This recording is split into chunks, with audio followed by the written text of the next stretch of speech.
Okay. सो जैसे जैसा कि मैंने आपसे कहा था क्लास के बारे में, जैसा मैंने आपसे क्लास के बारे में पहले भी बताया था, अगर हम देखें तो ये मैं कई फर्स्ट जो हमारी टेस्टिंग थी उसके अंदर में भी हमने इस चीज के बारे में डिस्कस करा था। अभी जो हमारा टॉपिक चल रहा है बच्चों, वो इकोलॉजी एनवायरनमेंट का टॉपिक चल रहा है। और ये जो इकोलॉजी एनवायरनमेंट का टॉपिक है, इसके अंदर में हम लोग जो है प्री कम मेंस बैच रहेगा। प्री कम मेंस मतलब प्री की भी टॉपिक रहेंगे इसके अंदर में, और मेंस के भी टॉपिक रहेंगे। तो जिनको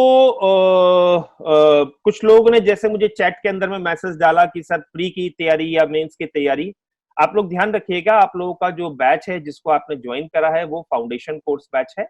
और जो भी है, और फाउंडेशन कोर्स के अंदर में हम सारे टॉपिक्स जो होते हैं उनको कवर करते हैं। तो चाहे वो प्री के हों चाहे वो मेंस के हों, वो पूरे के पूरे टॉपिक कवर किए जाएंगे। इकोलॉजी एनवायरनमेंट की अगर हम बात करें तो इकोलॉजी एनवायरनमेंट का जो टॉपिक है वो आपके प्री के अंदर में भी है और आपके मेंस के अंदर में है, तो जाहिर सी बात है ये क्लास आपकी प्री कम मेंस रहेगी। तो अगर आप सिलेबस के पॉइंट ऑफ व्यू से अगर बात करें तो जनरल स्टडीज का पेपर 3 जो है, जनरल स्टडीज का पेपर 3 जो है वो आपके इकोलॉजी एनवायरनमेंट से कनेक्टेड है। लेकिन एक चीज ध्यान रखिएगा, केवल जनरल स्टडीज का पेपर 3 जो है वो ही केवल आपके इकोलॉजी एनवायरनमेंट, पर्यावरण और पारिस्थितिकी से रिलेटेड नहीं होता। कई बार आपके ज्योग्राफी के अंदर में भी कुछ ऐसे क्वेश्चन पूछ लिए जाते हैं जो इकोलॉजी एनवायरनमेंट से कनेक्टेड होते हैं। जैसे अगर आपसे कहा गया है कि जैसे एक बार एक प्रश्न आया था 2017 के अंदर में कि दिल्ली, कोलकाता, मुंबई में शहरीकरण का स्तर यानी कि अर्बनाइजेशन का जो स्टेटस है या अर्बनाइजेशन का जो लेवल है वो इन तीनों शहरों के अंदर में बराबर है। लेकिन फिर भी जो प्रदूषण से जुड़ी हुई समस्याएं हैं या पोल्यूशन से जुड़ी हुई समस्याएं हैं वो दिल्ली में ज्यादा देखी जाती हैं मुंबई और कोलकाता के कंपैरिजन में। हालांकि इसका आंसर लिखते वक्त आपको ज्योग्राफी की अंडरस्टैंडिंग होनी चाहिए, लेकिन कहीं ना कहीं ये टॉपिक आपके एनवायरमेंट और इकोलॉजी से भी कनेक्टेड होके आ जाता है। कई बार नदियों को रिलेटेड क्वेश्चंस पूछे गए हैं एनवायरमेंट से रिलेटेड, वो पेपर 1 के अंदर में पूछे गए हैं, लेकिन उनको फ्रेम ज्योग्राफी की लैंग्वेज में किया गया है, इसलिए वो पेपर 1 के अंदर में आ गए हैं। तो इस टॉपिक के अंदर में मैं ये मानता हूं कि आपकी ज्योग्राफी की अंडरस्टैंडिंग भी ठीक ठाक होनी चाहिए अगर आप पेपर 1 के टॉपिक और पेपर 3 जो है जनरल स्टडीज के टॉपिक जो हैं उनको आप ढंग से डील करना चाहते हैं। इस टॉपिक के अंदर में आपकी जो प्री रिक्विजिट होती है उसमें ये होता है कि आपकी क्लाइमेटोलॉजी जो हम ज्योग्राफी के अंदर में पढ़ते हैं, जलवायु भूगोल जो हम ज्योग्राफी के अंदर में पढ़ते हैं, उससे रिलेटेड जो आपकी नॉलेज है या अंडरस्टैंडिंग है वो रिलेटिवली ठीक होनी चाहिए। आप बिल्कुल भी मत घबराना कि अगर मैंने आपने कोई क्लास मिस कर रखी है या आपने ज्योग्राफी की क्लाइमेटोलॉजी की क्लास नहीं करी है या आपको समझ में नहीं आई है या जो भी रीजन है, आप बिल्कुल परेशान मत होना। मैं जो भी क्लाइमेटोलॉजी का कॉन्सेप्ट होगा या ज्योग्राफी का जो भी कॉन्सेप्ट होगा वो मैं यहाँ पर आपको साथ साथ समझाता चलूंगा। अगर कहीं पे भी मुझे लगेगा कि आपके कोई नॉलेज में गैप है तो मैं उस कॉन्सेप्ट को, चाहे वो ज्योग्राफी का हो चाहे वो आपका ज्योग्राफी के किसी भी टॉपिक का होगा, वो मैं आपको समझाता चलूंगा। और जहां मुझे लगेगा साइंस एंड टेक्नोलॉजी का टॉपिक जो होता है वो भी आपको समझाने की जरूरत है, उस जो हमारे इकोलॉजी एनवायरनमेंट का टॉपिक है उसको समझने के लिए, तो ध्यान रखना है मैं उसको आपको टाइम टू टाइम जो होगा या जो भी रिक्वायरमेंट होगी उसके हिसाब से आपको समझाता चलूंगा। ये क्लास आपकी बाइलिंगुअल क्लास है और इसके अंदर में हिंदी भी रहेगी और इंग्लिश भी रहेगी। स्लाइड्स आपकी सारी इंग्लिश में रहेंगी और जहां जहां इंग्लिश की टर्म्स आएंगी और जहां मुझे लगेगा कि आपको उसकी हिंदी टर्म देनी आवश्यक है या आपको बताना आवश्यक है, wherever I would find that you need to take some Hindi terms also in this particular topic, so I just present those Hindi terms also. कुछ मैं बोलूंगा और कुछ हमारी टाइप होके आपके स्लाइड्स पे जो होंगी वो सामने भी प्रेजेंट होंगी। तो मुझे जहां तक लगता है कि अगर हम इस तरीके से स्लाइड्स जो होंगी उनको हम सामने जो है वो रखेंगे और सामने जो रखेंगे और जो इंग्लिश की स्लाइड्स हैं और हिंदी में जो स्लाइड्स हैं उनको हम जो हिंदी में जो हम डिस्कशंस होगा उसको रखेंगे, तो बाइलिंगुअल क्लास जो होगी वो प्रॉपरली डील हो जाएगी। मेरे पास फिर कुछ बच्चों का मैसेज आ रहा है कि वॉइस नहीं आ रही है। क्या आप लोग सब मुझे बताएं कि किसी के पास वॉइस नहीं आ रही है?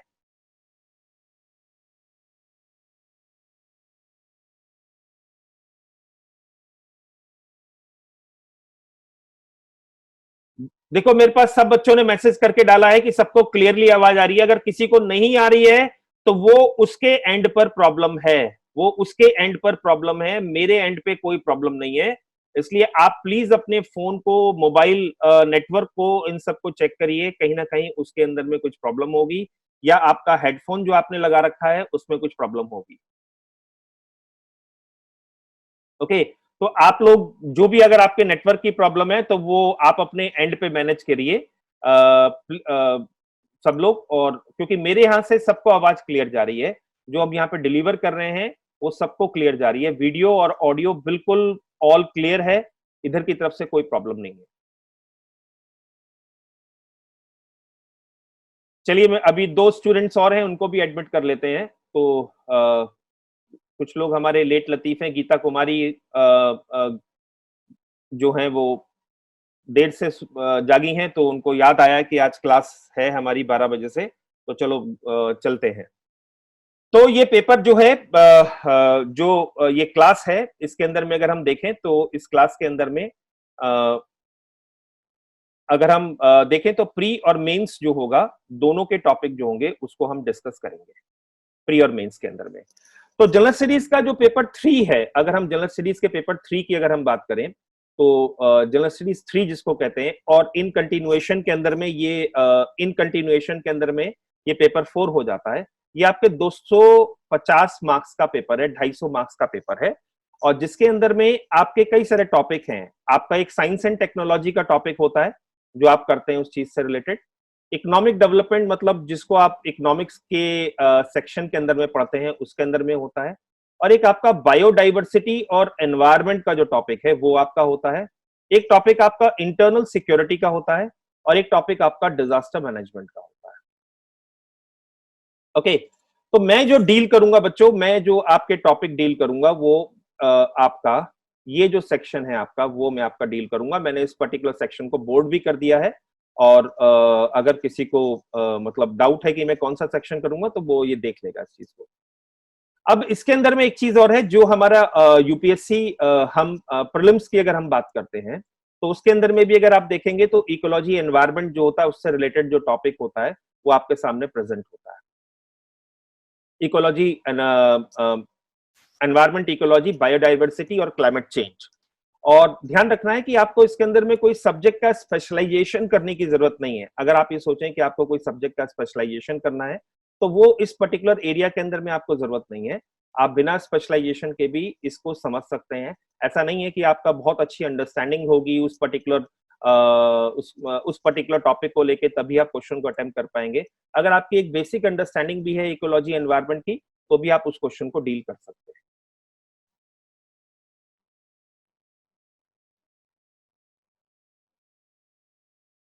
अब ये 3-4 स्टूडेंट्स फिर आ रहे हैं, और काफी ज्यादा डिस्ट्रैक्शंस हो रहा है, और उसमें उस डिस्ट्रैक्शंस के अंदर में केवल आप ही लोगों को प्रॉब्लम होनी है, और थोड़ा सा पढ़ाने में मुझे भी प्रॉब्लम होगी। तो प्लीज, ये ऑफलाइन क्लास नहीं है कि दरवाजा खोला और क्लास के अंदर में आप आके बैठ गए।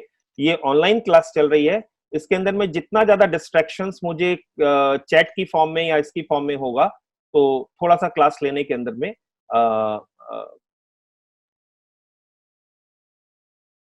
क्लास लेने के अंदर में दिक्कत आएगी। तो थोड़ा सा आप ध्यान रखें कि इसके अंदर में एक तो सब लोग टाइम पे आए, और क्लास को डिस्टर्ब ना करें। तो ये आप लोगों को समझ में आ गया, मेंस और प्री का सिलेबस जो है वो आप लोगों के सामने है, और तो हम दोनों ही टॉपिक जो होंगे उनको डिस्कस करेंगे। अब अगर हम इसकी बात करें, अगर हम इकोलॉजी एनवायरनमेंट की अगर हम बात करें तो इकोलॉजी एनवायरनमेंट के अंदर में अगर हम देखें तो अगर हम ट्रेंड एनालिसिस करें, हालांकि मैं बच्चों पर्सनली मैं आपको बताऊं कि मैं ट्रेंड एनालिसिस में बहुत ज्यादा बिलीव नहीं करता हूं, लेकिन फिर भी एक छोटा छोटा मोटा छोटा सा आपको एक आइडिया लग जाता है कि भाई किस तरीके से आप अपनी प्रिपरेशंस जो हो सकता है उसको प्लान कर सकते हैं। तो 2019 के अंदर में अगर हम देखें, हम मैं 2-3 साल का ही कंपैरिजन में आपके सामने कर रहा हूं। अगर आप 2019 की अगर बात करें तो अगर आप देखेंगे तो टोटल नंबर ऑफ क्वेश्चंस जो आते हैं आपके, जो 2019 के अंदर में आपको देखने को मिलते हैं, वो आपके टोटल 11 क्वेश्चंस जो है वो आपको देखने को मिलते हैं। और 2018 के अंदर में अगर आप देखते हैं तो लगभग 13 क्वेश्चंस जो हैं वो आपके आ रहे हैं। तो कुछ चीजें ऐसी हैं बच्चों, अगर 11 क्वेश्चन की अगर हम बात करें और 2 से अगर इसको मल्टीप्लाई कर दें तो ये टोटल आपका 22 नंबर का हो जाता है। 22 नंबर का आपका 2019 के अंदर में आपका आता है। और मैं जहां तक समझता हूं, जहां पे इतना टफ कंपटीशन हो तो उस जगह पर 22 नंबर जो है वो काफी मायने रखते हैं।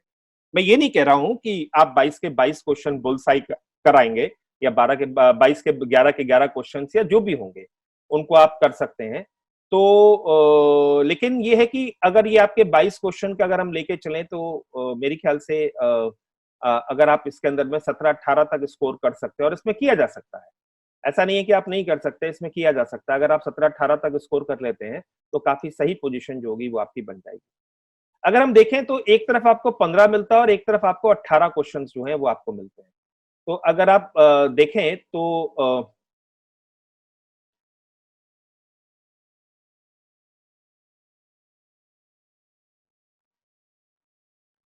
अगर आप इस चीज को देखें तो एक मिनट, जरा थोड़ा सा मुझे सेटिंग करनी पड़ रही है। अगर आप इस चीज को देखें तो एक तरफ आपको 15 है और एक तरफ आपके 18 क्वेश्चन है। तो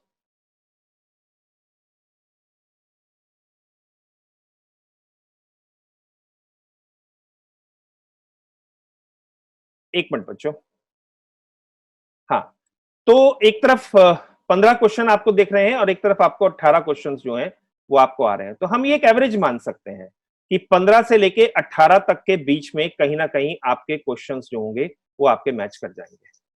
तो इसलिए काफी सही आपको इसको इससे रिलेटेड जो है वो आपको प्रिपरेशन करनी होगी। और मैं जहां तक समझता हूं, अगर आप थोड़ा सा ढंग से पढ़ेंगे तो आप इसको कर ले जाएंगे। चलिए नेक्स्ट स्लाइड पे चलते हैं बच्चों। और नेक्स्ट स्लाइड की अगर हम देखें तो अगर हम मेंस की ट्रेंड एनालिसिस को अगर हम ध्यान दें तो मेंस की अगर हम ट्रेंड एनालिसिस को देखें तो एनवायरनमेंट के एरियाज के अंदर में, ये मेरे पास 2018 तक का डेटा था, तो मैंने 2018 तक के डेटाज में मैंने चीज को बनाई है। और अगर आप देखेंगे तो इसके अंदर में तो 2018 में अगर आप देखेंगे तो सबसे ज्यादा क्वेश्चन जो है वो इकोलॉजी एनवायरनमेंट से आए हैं। अगर 2018 अगर आप ये इस पे ध्यान दें तो सबसे ज्यादा क्वेश्चन जो है वो इकोलॉजी एनवायरनमेंट से आए हैं। बाकी और एरियाज से अगर आप देखेंगे तो इससे आपका 4 क्वेश्चन हैं। आपके इकोनॉमी वाले एरिया जो है उससे आपके इकोनॉमी वाला जो एरिया है उससे आपके 6 क्वेश्चन है। और अगर आप सिक्योरिटी वाला एरिया अगर आप देखेंगे तो उससे आपके 4 क्वेश्चन हैं। और अगर आप साइंस एंड टेक वाला एरिया अगर आप देखेंगे तो उससे आपके 3 क्वेश्चन है। तो सबसे ज्यादा क्वेश्चन अगर आप देखेंगे तो एनवायरनमेंट से आ रहे हैं। और इससे ये भी पता चलता है कि टाइम टू टाइम जो है वो उसकी इंपॉर्टेंस जो है वो इकोलॉजी एनवायरनमेंट का एरिया जो मेंस में है उसकी इंपॉर्टेंस जो है वो रिलेटिवली बढ़ती जा रही है।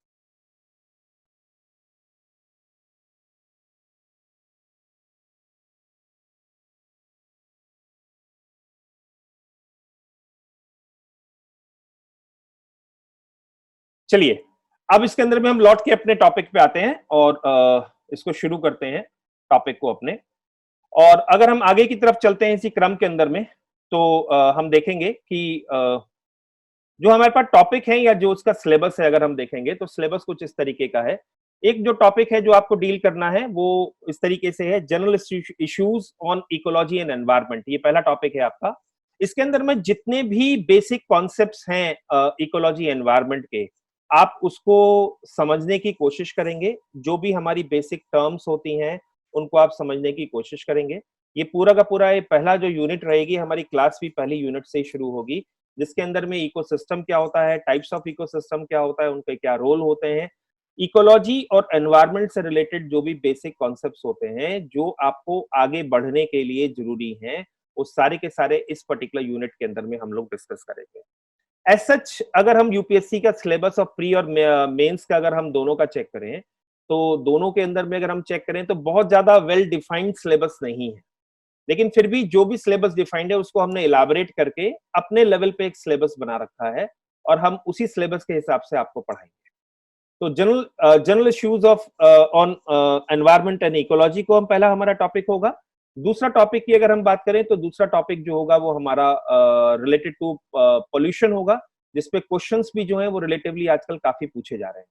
तो जो अगर हम देखेंगे तो दूसरा टॉपिक जो रहेगा हमारा पोल्यूशन से रहेगा।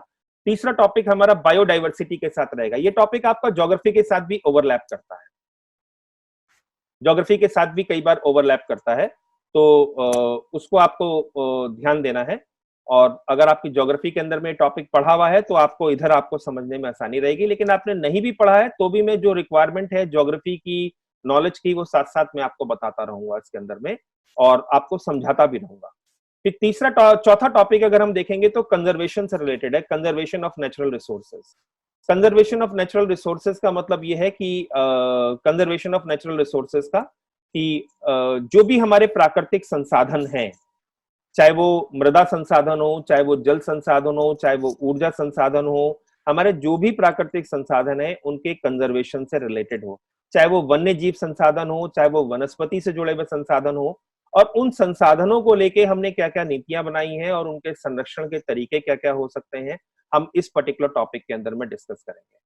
फिर नेक्स्ट टॉपिक जो रहेगा हमारा सस्टेनेबल डेवलपमेंट का रहेगा, जिसमें हम रिन्यूएबल एनर्जीज के बारे में डिस्कस करेंगे, बायो फर्टिलाइजर्स के बारे में डिस्कस करेंगे, बायो पेस्टिसाइड्स जो होते हैं उनके बारे में डिस्कस करेंगे। तो नेक्स्ट टॉपिक जो रहेगा हमारा सस्टेनेबल डेवलपमेंट का रहेगा। क्योंकि देखिए केवल एनवायरनमेंट के अंदर में हम केवल पेड़ पहाड़ झरने पत्तियां जंगल इनके बारे में पढ़ के नहीं छोड़ सकते। जो आज के कॉन्टेक्स्ट में या कंटेम्प्रेरी जो गवर्नमेंट के एफर्ट्स चल रहे हैं या जो भी चीजें चल रही हैं उनको भी हम लोग को साथ साथ में लेके चलना है, तभी आप अच्छे तरीके से उस चीज को डील कर पाएंगे। चलिए नेक्स्ट स्लाइड पे आते हैं हम लोग। और फिर इसके बाद जो हमारा टॉपिक रहेगा बच्चों, वो टॉपिक रहेगा हमारा जो रहेगा इकोलॉजिकली सेंसिटिव एरियाज। हालांकि इसको हम एक टॉपिक के अंदर में मर्ज करके भी पढ़ सकते हैं, ऐसा नहीं है कि इसके लिए एक अलग से हम यूनिट बनाए, लेकिन फिर भी ये इकोलॉजिकली सेंसिटिव एरियाज जो हैं उनको भी हमें देखना है, जिनको हॉटस्पॉट के टर्म्स में कहा जाता है। और काफी हद तक वो जो है हमारे मतलब उन पे संवेदनशीलता जो है आज की डेट में उनकी काफी बढ़ गई है, क्योंकि मानव के हस्तक्षेप के कारण इन जगहों पर काफी ज्यादा पारिस्थितिक असंतुलन यानी कि इकोलॉजिकल इम्बैलेंसेस जो हैं वो डेवलप हो गए हैं, और इकोलॉजी वहां की काफी डैमेज होती जा रही है। तो वो इकोलॉजिकली काफी सेंसिटिव हैं और उन एरियाज के बारे में भी हमें देखना है। नेक्स्ट टॉपिक हमें देखना है आज की कॉन्टेक्स्ट के अंदर में जो क्लाइमेट चेंज का चल रहा है। क्लाइमेट चेंज को समझने के लिए फिर मैं दोबारा से कहूंगा आपसे कि आपको कुछ ज्योग्राफी की भी अंडरस्टैंडिंग होनी चाहिए।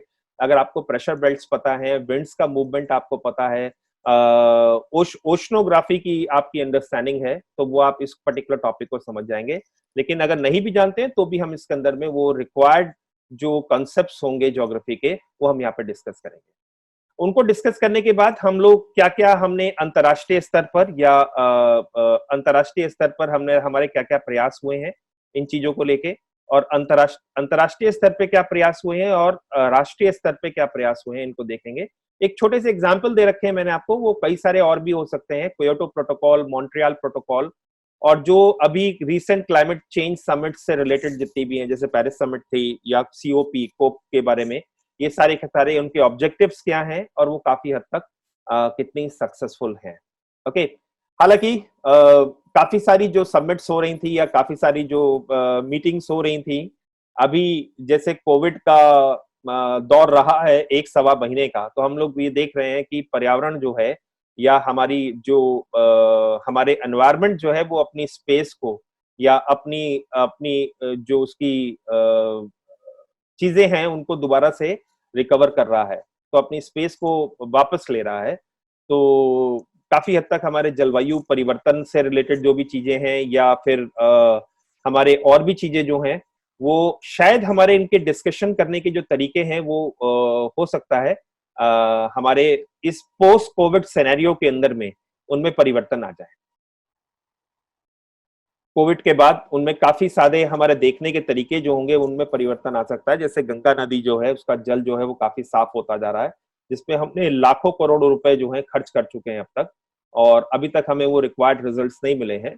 तो लेकिन अभी ये एक सवा महीने के अंदर में अगर हम देखें तो काफी कुछ परिवर्तन आ चुका है। तो आगे चल के जब कोविड की समस्याएं समाप्त हो जाएंगी या कोविड जब ये हम डील कर पाएंगे, उससे निपट पाएंगे, तो हमारे इन पर्यावरण से जुड़ी भी जो भी हमारी समस्याएं हैं या जो भी हमारी प्रॉब्लम्स हैं, उनको डील करने के हमारे जो तरीके हैं उनमें भी कुछ ना कुछ परिवर्तन आपको देखने को मिलेंगे कि हम जिस तरीके से उन चीजों को डील कर रहे थे, शायद हम गलत तरीके से डील कर रहे थे, और हम 1-1.25 महीने में जितना परिवर्तन लेके आ गए, 1-1.25 महीने के अंदर में उतना परिवर्तन हम पिछले कई कई दशकों के अंदर में इतना परिवर्तन हम नहीं लेके आ पाए, जबकि काफी प्रयास किए गए।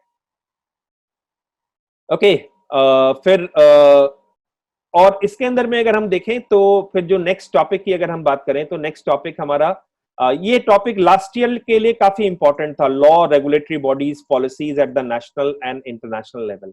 ये टॉपिक जो था लास्ट ईयर काफी इंपॉर्टेंट रहा था। लास्ट ईयर अगर आप देखोगे तो काफी इंपॉर्टेंट रहा था, और राष्ट्रीय और अंतर्राष्ट्रीय स्तर पर जो पॉलिसीज थी, उनसे रिलेटेड जो भी चीजें थी, वो लास्ट ईयर जो थी वो क्वेश्चंस के अंदर में काफी पूछी गई थी। तो थोड़ा सा ये है कि आपको ध्यान रखना है इनके बारे में।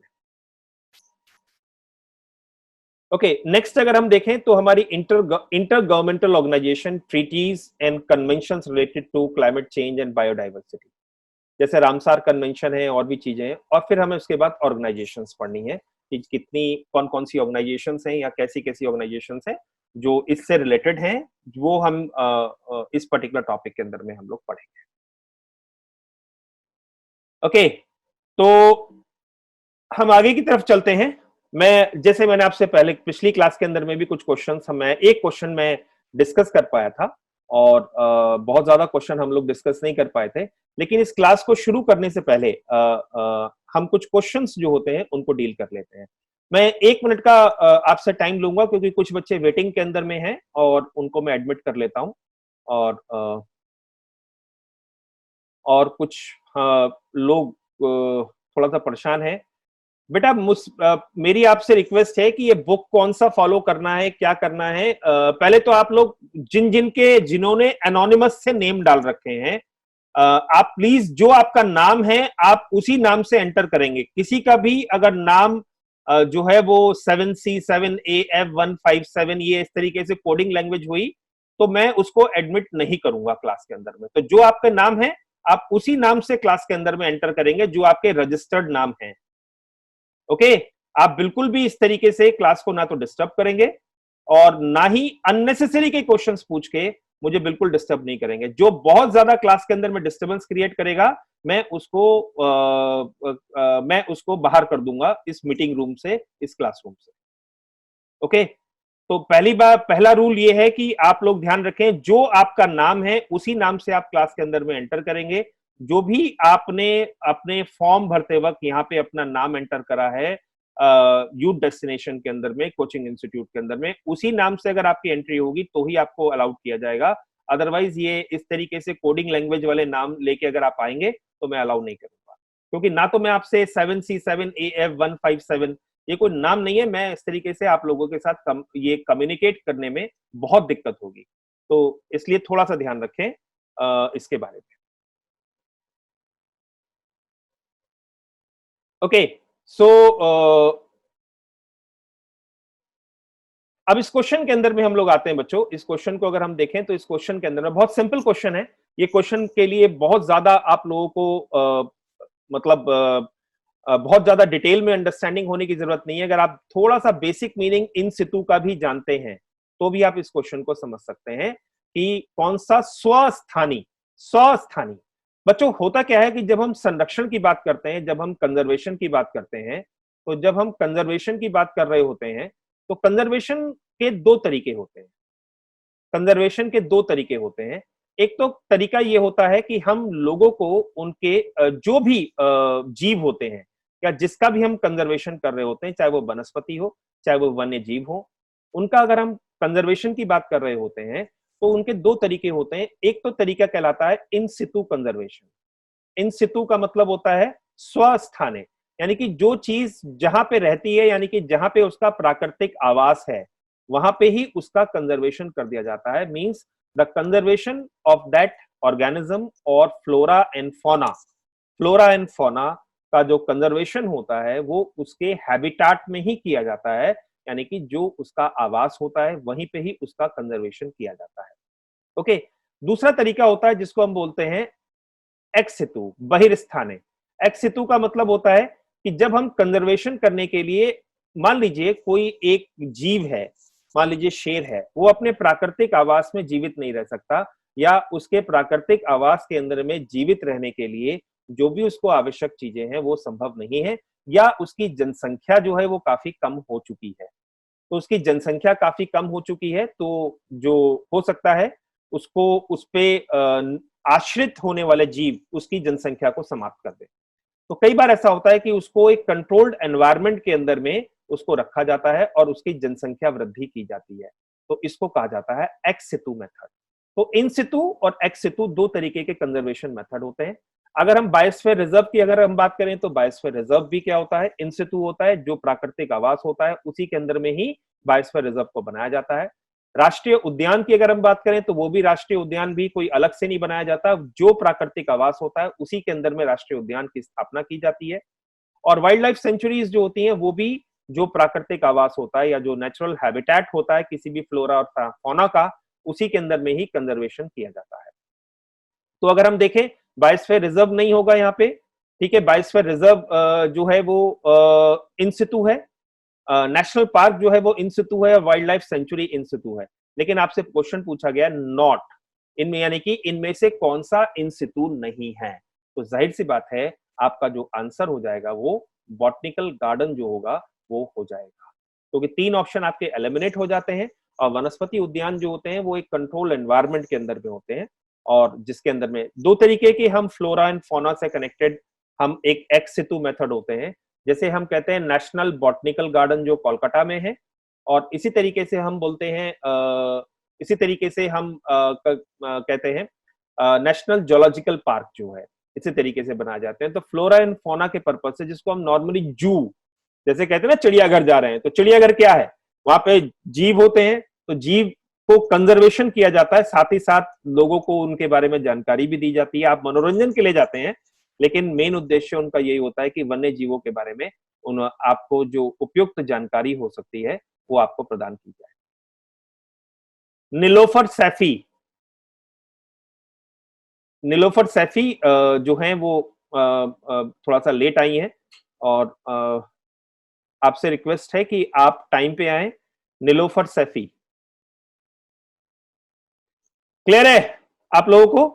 और हम लोग आगे चलते हैं फिर इसके अंदर में, इसी क्रम के अंदर में अगर हम आगे बढ़ाएं तो क्वेश्चन सेकंड को अगर हम देखें तो सेकंड नंबर जो क्वेश्चन है उसको अगर हम ध्यान दें तो उसके अंदर में आप लोग पढ़ लीजिए इस क्वेश्चन को, और फिर मुझे चैट बॉक्स के अंदर में अपने आंसर जो होता है उसको टाइप करिए।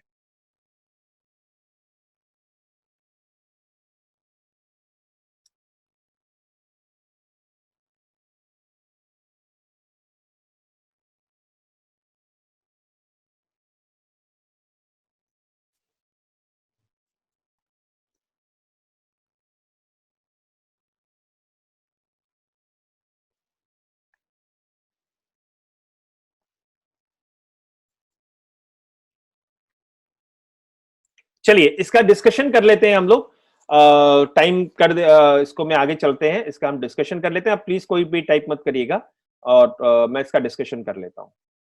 अब देखिए इस क्वेश्चन के अंदर में आपसे कहा गया है, अगर इस क्वेश्चन की अगर हम बात करें तो इस क्वेश्चन के अंदर में आपसे कहा गया है सिंपल कि इनमें से कौन सा ऐसा राज्य है जो which are among the following state which one has the most suitable climatic condition for the cultivation of large variety of orchids. Orchids generally flowering plants होते हैं, और उनका ज्यादातर उपयोग जो होता है जो फ्लावर्स देते हैं, और उनका कई बार बुके बनाने के अंदर में और उन सब बनाने के अंदर में किया जाता है with minimum cost of production and can develop an export oriented industry. अब एक चीज ध्यान रखनी है आपको, एक्सपोर्ट ओरिएंटेड इंडस्ट्री जो है हमारी, जो एक्सपोर्ट ओरिएंटेड इंडस्ट्री, ये भी आपको ध्यान रखना है कि जहां पे एक्सपोर्ट ओरिएंटेड बन सके। तो अगर हम आंध्र प्रदेश की बात करें, आंध्र प्रदेश की अगर हम बात करें तो वहां की जलवायु की अगर हम बात करें तो उसके अनुकूल नहीं है, क्योंकि कोस्टल एरिया के अंदर में आ जाता है। तो कोस्टल एरिया की जो जलवायु होती है वो ऑर्किड्स के लिए इतनी अनुकूल नहीं होती। मध्य प्रदेश की अगर हम बात करें तो सेंट्रल रीजन के अंदर में आ जाता है। सेंट्रल रीजन में होने की वजह से ऑर्किड्स कुछ जगह हो भी सकते हैं, लेकिन मेन ऑब्जेक्टिव है हमारा एक्सपोर्ट ओरिएंटेड। उत्तर प्रदेश की जलवायु जो है वो, क्योंकि वहां पे वर्षा कम होती है, तो उसकी जलवायु जो है उसके अनुकूल नहीं है। लेकिन ऐसा नहीं है कि आप आंध्र प्रदेश के अंदर में भी ऑर्किड्स ग्रो कर सकते हैं, मध्य प्रदेश के अंदर में भी कर सकते हैं, उत्तर प्रदेश के अंदर में भी कर सकते हैं। लेकिन यहाँ पे क्वेश्चन है लार्ज वेराइटी, यहाँ पे मेन क्वेश्चन पूछा गया है लार्ज वेराइटी का। तो अरुणाचल प्रदेश जो होता है वो मॉडरेट टेम्परेचर कंडीशंस के अंदर में होता है। तो जब मॉडरेट टेम्परेचर कंडीशंस होती हैं तो फूलों की जो खेती होती है या ऑर्किड्स जो होते हैं उनके ग्रो होने की संभावनाएं जो होती हैं वो काफी अच्छी होती है। दूसरी बात अगर हम देखें अरुणाचल प्रदेश के अंदर में, अगर हम देखें तो पूरा का पूरा हमारा जो साउथ ईस्ट एशिया का या जो हमारा ईस्ट एशिया का जो रीजन्स है वो सारा का सारा कनेक्ट हो जाता है। हम अपने नॉर्थ ईस्ट रीजन से ईस्ट एशिया के जो रीजन्स हैं उनको काफी अच्छा कनेक्ट कर सकते हैं। तो जिसकी वजह से हम ये कह सकते हैं कि एक्सपोर्ट ओरिएंटेड इंडस्ट्री जो हो सकती है वो भी रिलेटिवली यहाँ पे काफी फल फूल सकती है, या उसका डेवलपमेंट जो हो सकता है यहाँ पे काफी हो सकता है। ओके, तो ये पॉइंट क्लियर है। तो इसका आंसर जो होगा वो अरुणाचल प्रदेश होगा, जिस किसी ने भी बी ऑप्शन टिक करा। वैसे भी मैं आपको बता दूं नॉर्थ ईस्ट का जो एरियाज है, जितने भी हमारे नॉर्थ ईस्ट के रीजन्स हैं वहां पे जो है डेयरी फार्मिंग, पूरे भारत के अंदर में अगर हम बात करें तो डेयरी फार्मिंग की अगर हम बात करें, डेयरी फार्मिंग की या एनिमल प्रोडक्ट्स की अगर हम बात करते हैं तो उन एनिमल प्रोडक्ट्स के अंदर में वो नॉर्थ ईस्ट के जो हमारे एरियाज हैं वो they are one of the best. चलिए आगे क्वेश्चन पे चलते हैं हम लोग। नेक्स्ट क्वेश्चन का चैट बॉक्स के अंदर में अपना आंसर टाइप करिएगा।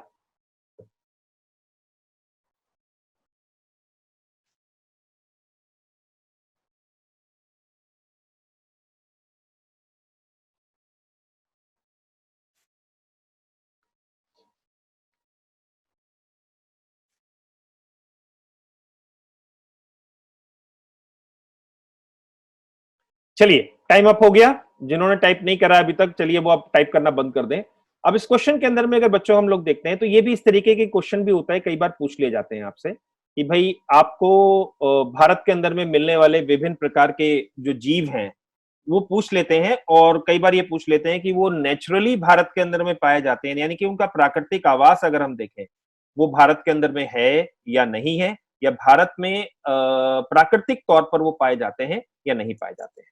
ठीक है, ऐसा नहीं है अब आप कोई बाहर से कोई जानवर लाके छोड़ दीजिए और आप कहे वो नेचुरली ये भी तो भारत में मिलता है, तो ऐसा नहीं है। बहुत सारे घरों के अंदर में जो लोग रखते हैं, कई सारी ऐसी वैरायटीज के पेट्स पालते हैं जो इंडिया के नहीं होते, वो बाहर के होते हैं, वो भारत में नेचुरली नहीं मिलते हैं। नेचुरली मतलब जो भारत के अंदर में एक नेचुरल पर्यावरण के अंदर में पाए जा सकते हैं।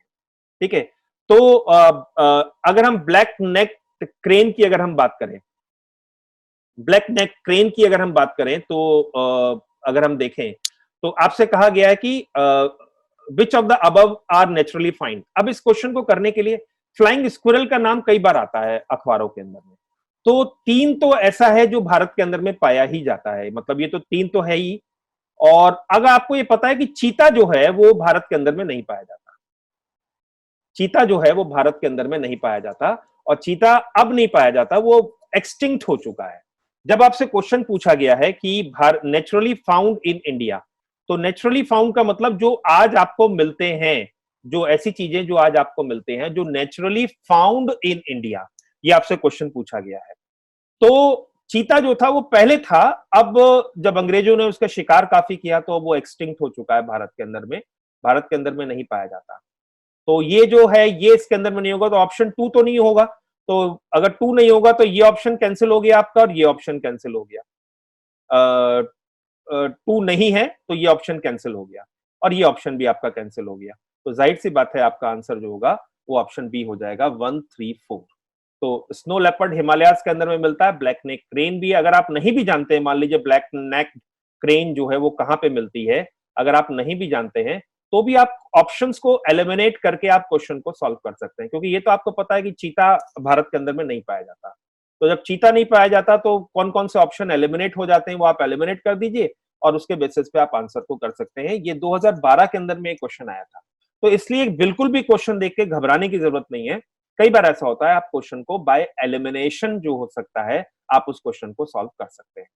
ओके, या आप गेस भी कर सकते हैं उस क्वेश्चन के अंदर में, क्योंकि मेरा मानना यह है कि अगर आप 50-50 पर हैं तो आपको गेस जरूर करना चाहिए, और आपको अपनी नॉलेज पे या अपनी जो आपने पढ़ाई करी है उस पर ट्रस्ट करना चाहिए, और आपको एक एक रिस्क जो होता है वो लेना चाहिए आप।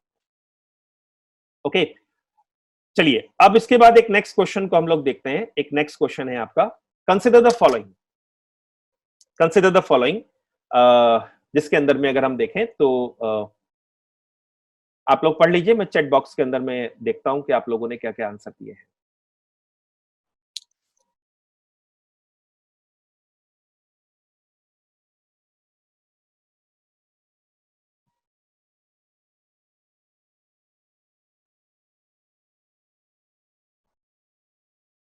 ये मेरे ख्याल से क्वेश्चन आपका बहुत आसान है, और वैसे भी बैट के बारे में तो आजकल बहुत सारी न्यूज चली रही है, चमगादड़ के बारे में।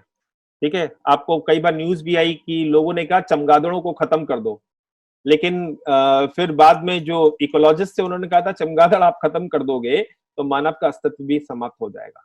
ठीक है, क्योंकि चमगादड़ जो होते हैं वो ग्रैंड पॉलिनेटर्स होते हैं, यानी कि परागकण जो होते हैं उनको एक जगह से दूसरी जगह लेके जाते हैं। परागण का काम जो होता है वो काफी हद तक करते हैं, बाकी और भी करते हैं, बीज भी करती हैं, बर्ड भी करती हैं। तो ऑप्शन इसका अगर हम आंसर की बात करें तो इसका आंसर जो हो जाएगा वो ऑप्शन डी हो जाएगा।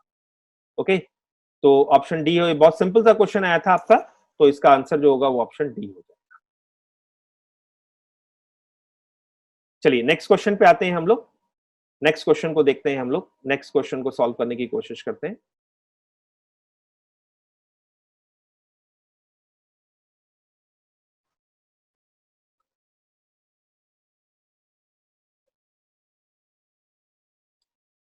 अब इस क्वेश्चन को अगर हम देखें तो ये क्वेश्चन दोबारा से काफी सिंपल क्वेश्चन है, कि अगर आप देखेंगे रेड डेटा बुक जो है वो IUCN की होती है, और वो किससे संबंधित है, ठीक है, और international union for conservation of nature and natural resources contain list of red data पुस्तकें प्रकृति और प्राकृतिक संसाधन के संरक्षण के लिए अंतर्राष्ट्रीय संघ द्वारा प्रकाशित की सूची शामिल है। उनमें क्या क्या चीजें शामिल है? पहला चीज, endemic plants and animal species present in the biodiversity hotspot. किसी भी बायोडाइवर्सिटी हॉटस्पॉट के अंदर में जो एंडेमिक प्लांट्स हैं या वहां पे मिलने वाले जो प्लांट्स हैं उनके बारे में, या उनके बारे में कुछ सूची प्रदान करती है। तो मेरे ख्याल से IUCN की जो बुक है, रेड डेटा बुक है, वो उससे संबंधित नहीं है। दूसरा, threatened plant and animal species, ये मेन काम है IUCN का, सरकारों को अवगत कराना या विश्व को अवगत कराना कि कौन कौन से फ्लोरा और फोना जो है की वैरायटीज जो हैं वो संकटग्रस्त हैं, यानी कि थ्रेटेंड है। Protected site for the conservation of nature and natural resources in various countries, इसका कोई मतलब IUCN से नहीं होता।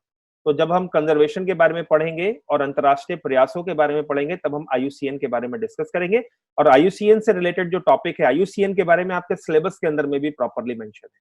तो इसका आंसर जो होगा वो केवल 2 होगा, और ऑप्शन बी जो होगा वो इसका आंसर होगा।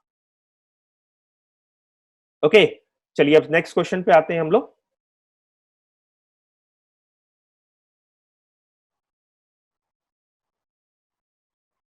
चलिए इस क्वेश्चन के बारे में अगर हम डिस्कस करते हैं, consider the following statement, most of the world's coral reef are in tropical water. दुनिया की जितनी भी कोरल रीफ्स हैं ज्यादातर ट्रॉपिकल वाटर्स जो होते हैं, यानी कि उष्ण कटिबंधीय जो वाटर्स होते हैं उसके अंदर में पाए जाते हैं। अब थोड़ा सा मैं आपको यहाँ पे एक छोटा सा कॉन्सेप्ट जो है उसको समझा देता हूँ कि ट्रॉपिकल वाटर का मतलब क्या होता है, what is the meaning of tropical water. Tropical water क्या होता है? तो अगर हम देखें बच्चों, थोड़ा सा अगर हम देखें तो पृथ्वी की अगर हम बात करते हैं तो पृथ्वी की अगर ये पृथ्वी की अगर हम लेके चलते हैं तो पृथ्वी पे अगर हम देखें तो ये हमारा जो भाग है वो क्या है, विषुवत रेखीय भाग, यानी कि इक्वेटर। और उत्तरी गोलार्ध के अंदर में 23.5 डिग्री अक्षांश पर, 23.5 डिग्री अक्षांश पर जो एरिया कहलाता है वो कहलाता है कर्क रेखा या ट्रॉपिक ऑफ कैंसर। और दक्षिणी गोलार्ध में 23.5 डिग्री पे जो हमारा अक्षांश पे जो एरिया आता है उसको हम कहते, उस जो अक्षांश आता है उसको हम कहते हैं मकर रेखा। ओके, तो ये हो गई कर्क रेखा यानी कि tropic of cancer, tropic of cancer. और ये होता है हमारा ट्रॉपिक ऑफ कैप्रिकॉर्न।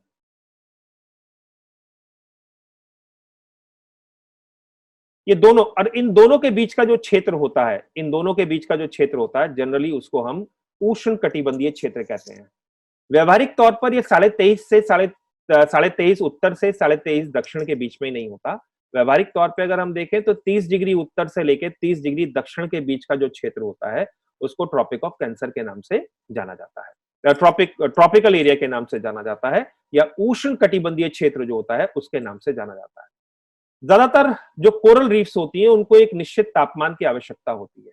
अगर वो तापमान जो होता है वो उससे कम होता है तो कोरल रीफ्स जो होती हैं वो पनप नहीं सकती हैं या वो वहां पे ग्रो नहीं कर सकती। तो कोरल रीफ्स जो होती हैं उनको एक ट्रॉपिकल वाटर जो होता है उसी के अंदर में उनको उपयुक्त तापमान जो होता है वो प्राप्त हो पाता है। अगर हम देखें, more than 1/3 of the world coral reef are located in the territories of Australia, okay, Indonesia and Philippines. अगर हम देखें तो ये मोर देन 1/3, ये बिल्कुल सही है कि वर्ल्ड की कोरल रीफ का ज्यादातर भाग अगर हम देखें तो ऑस्ट्रेलिया, इंडोनेशिया, फिलीपींस, ये इन्हीं पर्टिकुलर एरिया। ऑस्ट्रेलिया के ग्रेट बैरियर रीफ आप जानते होंगे, उसके अंदर में काफी बड़ा एरिया है जो कोरल चट्टानों से या कोरल रीफ से संबंधित है, तो ये भी सही है। Coral reef host far more number of animal phyla than those of hosted by tropical rain forest, बिल्कुल भी सही है। इसलिए एनिमल फाइला का मतलब होता है कि एनिमल फैमिलीज जो होती हैं, एनिमल फैमिली आप जानते होंगे बायोलॉजी के अंदर में हम फैमिली फाइलम जो होता है उनको डिवीजन करते हैं। तो ट्रॉपिकल रेन फॉरेस्ट जो होते हैं उनसे ज्यादा यहाँ पे प्रजातियों का विविधता जो होती है वो पाई जाती है, पशु प्रजातियों की विविधता, यानी कि एनिमल फाइला जो है उसकी डाइवर्सिटी जो होती है वो पाई जाती है, बिल्कुल सही है। इसलिए इन कोरल रीफ्स को महासागरों का वर्षावन भी कहा जाता है, यानी कि they are also called to be as a tropical rain forest of oceans. इसलिए कोरल रीफ्स को tropical rain forest of the ocean भी कहा जाता है या rain forest of the oceans भी कहा जाता है, क्योंकि यहाँ पे मिलने वाली विविधता जो होती है वो ट्रॉपिकल रेन फॉरेस्ट जो होते हैं उनसे या वर्षा वनों की तुलना में ज्यादा होती है। तो ये भी पॉइंट सही हो गया, तो आंसर हो गया आपका ऑप्शन डी। क्लियर है आप लोगों को?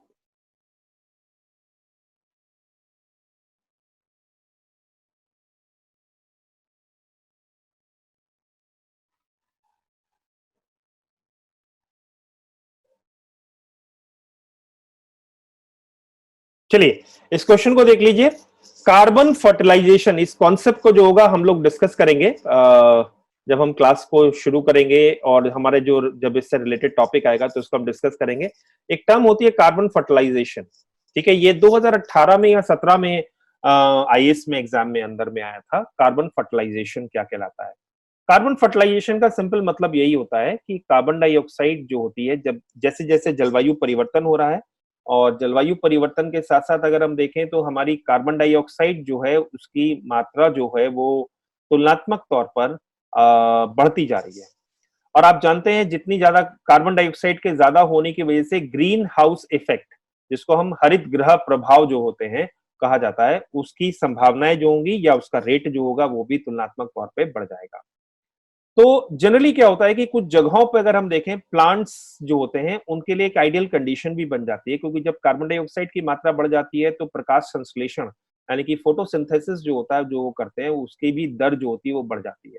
तो जब उसकी दर बढ़ जाती है तो उससे काफी हद तक संभावनाएं ये होंगी कि प्लांट्स जो होंगे उनकी ग्रोथ जो होगी वो बढ़ जाएगी। यानी कि कार्बन यहाँ पे जो है, और ये जो आप ये कह सकते हो कि कार्बन डाइऑक्साइड एक फर्टिलाइजर के तौर पे काम कर रही है। फर्टिलाइजर मतलब उर्वरक के तौर पे कार्य कर रही है। तो इसका सिंपल मतलब ऑप्शन ए से है, बी सी डी जो है वो इससे कनेक्टेड नहीं है। क्लियर है आप लोगों को? चलिए अब हम नेक्स्ट स्लाइड पे आते हैं और हमारा जो टॉपिक है उसको हम लोग डिस्कस करना शुरू करते हैं।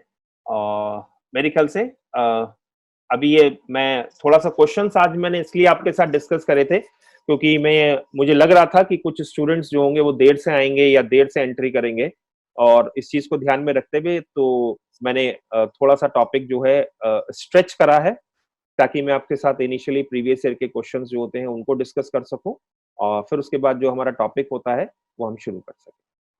ओके, तो इसका आंसर जो है ऑप्शन ए बैठेगा, ऑप्शन ए होगा।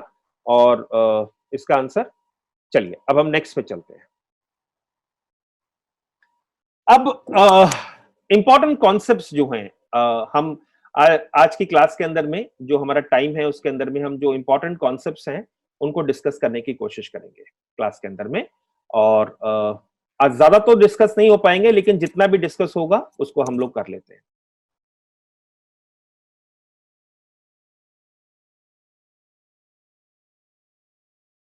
चलिए, अब इसके अंदर में जो है वो क्या है, पहला तो कॉन्सेप्ट जो हमें पढ़ना है वो है, जाहिर सी बात है, इकोलॉजी एनवायरनमेंट से हम कनेक्टेड हैं।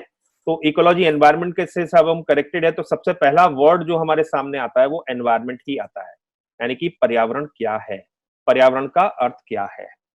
ओके, देखो बच्चों, होता क्या है कि पर्यावरण का जो बेसिक मीनिंग है, अगर हम डिक्शनरी से उठा के देखें तो पर्यावरण का बेसिक मीनिंग होता है सराउंडिंग, यानी कि आपका परिवेश। परिवेश का मतलब जो भी आपके आसपास का वातावरण है, या जो भी चीजें आपको घेरे हुए हैं, वो सारी की सारी एनवायरनमेंट के टर्म्स में डिफाइन की जाती हैं, या उसको हम पर्यावरण के तौर पे डिफाइन करते हैं। लेकिन जब हम इकोलॉजी एनवायरनमेंट के अंदर में हम, या इकोलॉजी के कॉन्टेक्स्ट के अंदर में, पारिस्थितिकी के संदर्भ में जब हम एनवायरनमेंट की बात कर रहे होते हैं, तो हमें तीन प्रश्न हमारे सामने आ जाते हैं, तीन क्वेश्चंस जो होते हैं वो हमारे सामने आ जाते हैं, जिनका जवाब हमें ढूंढना जरूरी होता है। तभी हम अपनी पढ़ाई को अपने सब्जेक्ट के दायरे में रख पाएंगे। क्योंकि देखो, एनवायरनमेंट जो वर्ड है वो कई सारे विषयों में उपयोग किया जाता है। जैसे मनोविज्ञान के अंदर में भी एनवायरनमेंट वर्ड जो होता है वो डिस्कस किया जाता है। जैसे आपके परिवार का एनवायरनमेंट हो सकता है, आपका पालन पोषण किस एनवायरनमेंट के अंदर में हुआ है वो भी एक साइकोलॉजी के अंदर में हो सकता है। आपका मानसिक पर्यावरण कैसा है, मेंटल एनवायरनमेंट कैसा है आपका, आप हो सकता है आज क्लास में आने से पहले थोड़ा सा किसी से झगड़ा हो गया है, या हो सकता है आप क्लास में बहुत ज्यादा अटेंटिव हैं लेकिन पीछे से आवाजें आ रही हैं तो आपको इरिटेशन फील हो रही है। तो ये हो सकता है कई सारी, तो जिसकी वजह से आपका एक मेंटल एनवायरनमेंट जो हो सकता है वो आपका बिगड़ सकता है, जो आपके व्यवहार या और चीजों को प्रभावित कर सकता है। लेकिन हमें यहाँ पे इकोलॉजी एनवायरनमेंट के अंदर में हमें उन एस्पेक्ट्स ऑफ एनवायरनमेंट पे ध्यान नहीं देना है। ठीक है, हम कह सकते हैं कल्चरल कंपोनेंट होता है एनवायरनमेंट का, हमारा एक कल्चरल एस्पेक्ट होता है, और हमारा एक ऐसा भी एस्पेक्ट होता है जो संज्ञानात्मक भी होता है और गैर संज्ञानात्मक भी होता है, यानी कि कॉग्निटिव भी होता है और non cognitive into the nature भी होता है। कॉग्निटिव मतलब नॉन कॉग्निटिव इनटू, कॉग्निटिव का मतलब होता है जो दूसरे को दिख रहा होता है, जिसको आप परसेप्शन बना सकते हो, जो आप परसीव कर सकते हो। लेकिन नॉन कॉग्निटिव वो होता है जो आपका एक मानसिक पर्यावरण के रूप में बना हुआ होता है। ओके, तो इसमें हमें पहला क्वेश्चन का जवाब अगर हम देखें तो हु इज सराउंडेड, कौन सराउंडेड है, यानी कि कौन घिरा हुआ है। तो यहाँ पे हमारा जो कंसर्न है वो मानव है। केवल हम मानव की बात नहीं करेंगे बच्चों, शुरुआत में तो ठीक है, हम इकोलॉजी एनवायरनमेंट के अंदर में हमारा मेन कंसर्न जो है वो मानव है, लेकिन अगर हम देखेंगे तो अन्य जीवों की भी हम बात करेंगे। तो जब भी हम एनवायरनमेंट की बात करेंगे तो एनवायरनमेंट के अंदर में हम सबसे पहले कई बार हमें देखना होता है कि हु इज सराउंडेड। तो यहाँ पे हमारा मेन कंसर्न जो है मानव से है, या अन्य जीव जो होते हैं उनसे है। बाय व्हाट सराउंडेड मींस किसके द्वारा घिरा हुआ है, यानी कि उसके फिजिकल एट्रीब्यूट, यानी कि भौतिक पर्यावरण किस तरीके का है, यानी कि भौतिक चीजें जो हैं वो किस तरीके की हैं।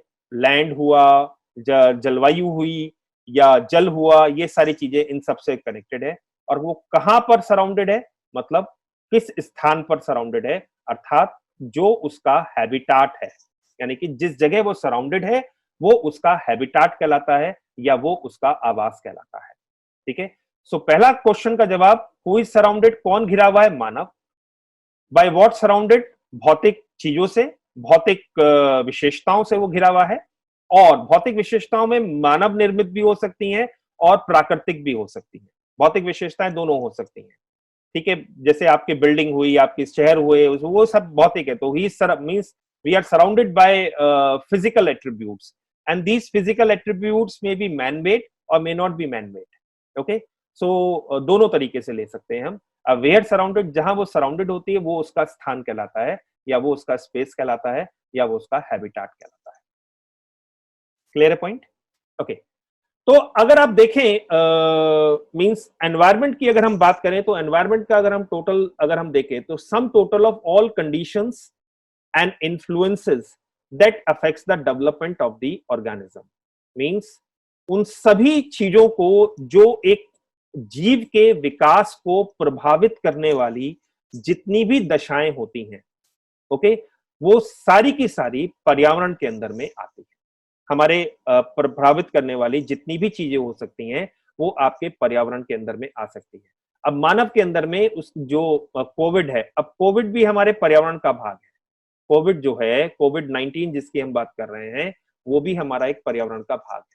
तो वो भी हमारे डेवलपमेंट ऑफ ऑर्गेनिज्म या मानव के विकास को प्रभावित करता है, या और ऑर्गेनिजम्स जो हो सकते हैं उनके डेवलपमेंट को प्रभावित करता है। तो जो भी कुछ चीजें, चाहे वो भौतिक हो, चाहे किसी भी रूप के अंदर में हो, वो जो भी चीजें मानव के विकास को प्रभावित करती हैं या जीवों के विकास को प्रभावित करती हैं, जो भी दशाएं होती हैं, वो सारी की सारी एनवायरनमेंट के अंदर में आती है। ध्यान रखना है बच्चों, हम यहाँ पे एक फिलॉसफी का एक कॉन्सेप्ट है जिसको कहा जाता है डिटर्मिनिज्म, जिसके लिए एक वर्ड यूज किया जाता है डिटर्मिनिज्म। डिटर्मिनिज्म, जो लोग फिलॉसफी से हैं वो उनको इसका मतलब पता होगा डिटर्मिनिज्म का। डिटर्मिनिज्म, डिटर्मिनिज्म का मतलब होता है निर्धारणवाद। निर्धारणवाद का मतलब होता है कि हमारा व्यवहार जो होता है या हमारा विकास जो होता है, वो निर्वात में नहीं होता, वो कई सारी चीजों के प्रभाव में होता है। तो जो भी चीजें हमारे विकास को प्रभावित करती हैं, वो सारे के सारे हमारे पर्यावरण के अंदर अंतर्गत आ जाती है। तो हम हर उन चीजों के बारे में डिस्कस करेंगे जो भी हमारे विकास को प्रभावित करती हैं, जो भी जीवों के विकास को प्रभावित करती हैं, वो सब की सब एनवायरनमेंट की कॉन्टेक्स्ट के अंदर में आ जाती है।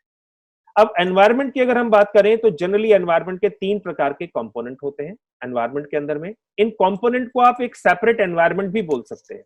जैसे फॉर एग्जांपल आप फिजिकल एनवायरनमेंट वर्ड भी यूज कर सकते हैं, कल्चरल एनवायरनमेंट वर्ड भी यूज कर सकते हैं, और बायोलॉजिकल या बायोटिक एनवायरनमेंट जो हो सकता है उसको भी यूज कर सकते हैं। लेकिन आप कंपोनेंट के तौर पे भी कह सकते हैं कि जो हमारा पर्यावरण होता है उसके एक भौतिक भाग होता है, एक हमारा कल्चरल भाग होता है, एक बायोलॉजिकल होता है, एक और चौथा होता है बच्चों, वो मैंने आपके यहाँ पे डाला नहीं है जानबूझ के, क्योंकि वो उसका इकोलॉजी एनवायरनमेंट से इतना कनेक्शन नहीं है। क्योंकि आपकी जो जनरल स्टडीज के अंदर में जो आप इकोलॉजी एनवायरनमेंट पढ़ते हैं, उसके अंदर में उसका मतलब नहीं है। जो चौथा होता है उसको कॉग्निटिव एनवायरनमेंट या cognitive and non cognitive environment जो होता है, या हमारा जो प्रत्यक्षित एनवायरनमेंट होता है, वो सारा का सारा भी एक चौथे कंपोनेंट के तौर पे आता है। यानी कि जो हमारा मानसिक एनवायरनमेंट होता है, जो हमारी मानसिक स्थिति होती है, वो भी एक एनवायरनमेंट के कॉन्टेक्स्ट के अंदर में आ जाती है। अगर हम देखें बच्चों, एक बच्चा जब माँ के गर्भ के अंदर में होता है, तो जो भी कुछ उसको अपने माता पिता से जीन्स की फॉर्म में मिलता है, वो उसका बायोलॉजी है। और उसके बाद उसको जो भी कुछ घेरे हुआ है, जो भी कुछ उसको घेरे हुआ है, वो सारा का सारा उसका एनवायरनमेंट है। अर्थात आप घिरे हुए रहते हैं। जब जब बीजन होता है, यानी कि कंसीविंग होती है मां के गर्भ के अंदर में, तब से लेके जब तक आपकी मृत्यु होती है या किसी जीव की मृत्यु होती है, तब तक उसके चारों ओर एक एनवायरनमेंट जो होता है वो उसे घेरे हुआ होता है।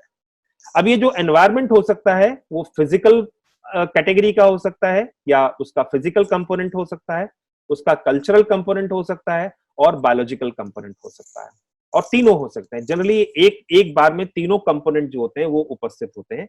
फिजिकल का मतलब होता है एबायोटिक। एबायोटिक का मतलब होता है जिसमें कोई जान ना हो, यानी कि जो जीवित ना हो। हम जीवित की परिभाषा जो होती है उसी को कहते हैं जो खुद में रिप्रोड्यूस कर सकता है।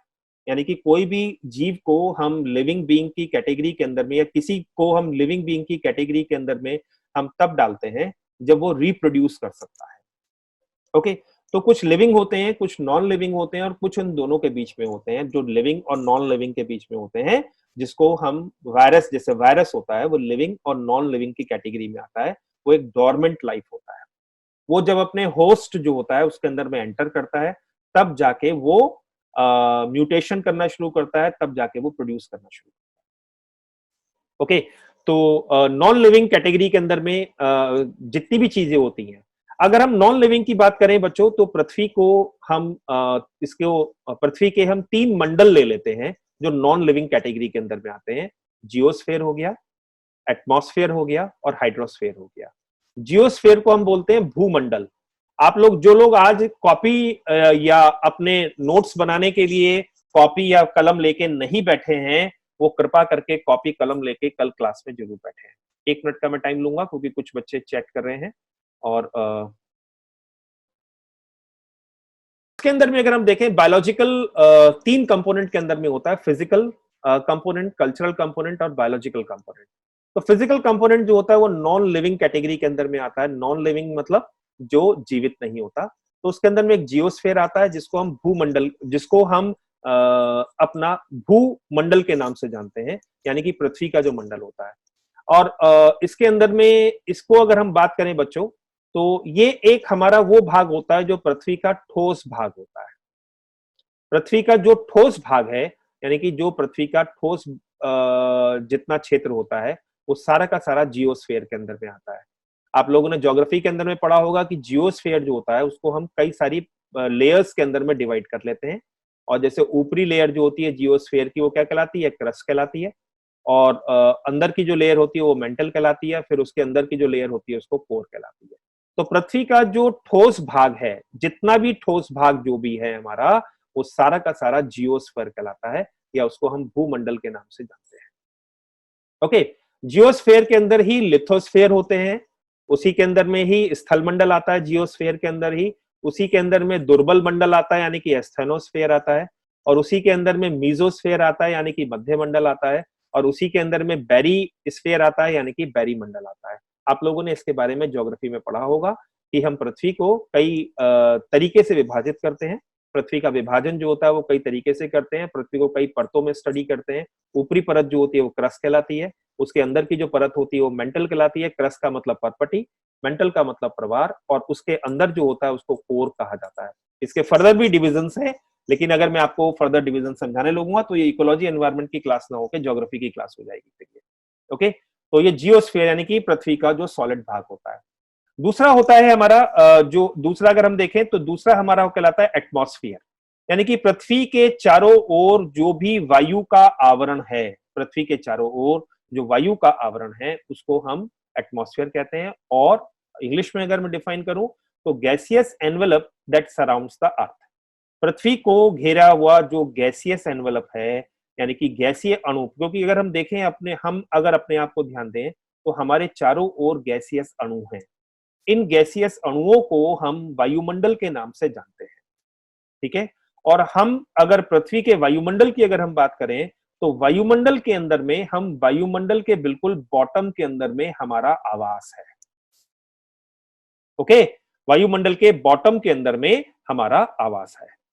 और अगर हम देखें हाइड्रोस्फीयर, नेक्स्ट आता है हाइड्रोस्फीयर। हाइड्रोस्फीयर को जलमंडल भी कहा जाता है। जलमंडल मतलब पृथ्वी का जो जलीय भाग है, वो महासागर में भी हो सकते हैं, वो स्थल पर भी जल का भाग हो सकता है, महासागरों में भी हो सकता है, लेक की फॉर्म में भी हो सकता है, ग्लेशियर्स की फॉर्म में भी हो सकता है, रिवर्स की फॉर्म में भी हो सकता है, पत्तियों में पाई जाने वाली नमी के रूप में भी हो सकता है, मृदा में पाई जाने वाला मॉइस्चर जो होता है उसके रूप में भी हो सकता है।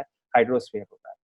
अब एक चीज ध्यान रखना है आपको, इनके बीच में बाउंड्रीज नहीं होती कि हम जब जियोस्फीयर खत्म हो जाएगा तब एटमॉस्फेयर शुरू होगा, और जब एटमॉस्फेयर खत्म हो जाएगा तब हाइड्रोस्फीयर शुरू होगा। हो सकता है कुछ एक सर्टेन एरियाज के अंदर में केवल आपको एटमॉस्फेयर मिले, उसमें जियोस्फीयर और हाइड्रोस्फीयर ना दिखाई दे। कुछ एक जगह पे आपको केवल हाइड्रोस्फीयर दिखाई दे, उसके अंदर में आपको एटमॉस्फेयर ना दिखाई दे। कुछ जगह पे आपको जियोस्फीयर दिखाई दे, और आपको हो सकता है उस जगह के अंदर में आपको कोई एटमॉस्फेयर जो होता है या हाइड्रोस्फीयर जो होता है वो आपको प्राप्त ना हो। ओके, तो इसको डिस्कशन करने के लिए एक अलग टॉपिक है। तो लेकिन फिलहाल आगे बढ़ने के लिए आप समझ सकते हैं कि जियोस्फीयर का मतलब पृथ्वी का ठोस भाग, एटमॉस्फेयर का मतलब जो होता है पृथ्वी का वायु से घिरा हुआ भाग, और हाइड्रोस्फीयर का मतलब होता है पृथ्वी का जलीय भाग। ये तो फिजिकल कंपोनेंट कहलाता है एनवायरनमेंट का। दूसरा कंपोनेंट होता है जिसको हम कल्चरल कंपोनेंट के नाम से जानते हैं, या जिसका नाम हम सांस्कृतिक भाग होता है, जो मानव द्वारा निर्मित होता है। ठीक है, हमारे पर्यावरण के 2 भाग होते हैं। एक तो हमें प्रकृति से मिला हुआ है, ये पहाड़ की अगर हम बात करें, पहाड़ों की अगर हम बात करें तो पहाड़ आपको प्रकृति से मिले हुए हैं। आपने आके खोद के पहाड़ नहीं बनाए, आपने पहाड़ों को निर्माण नहीं करा है।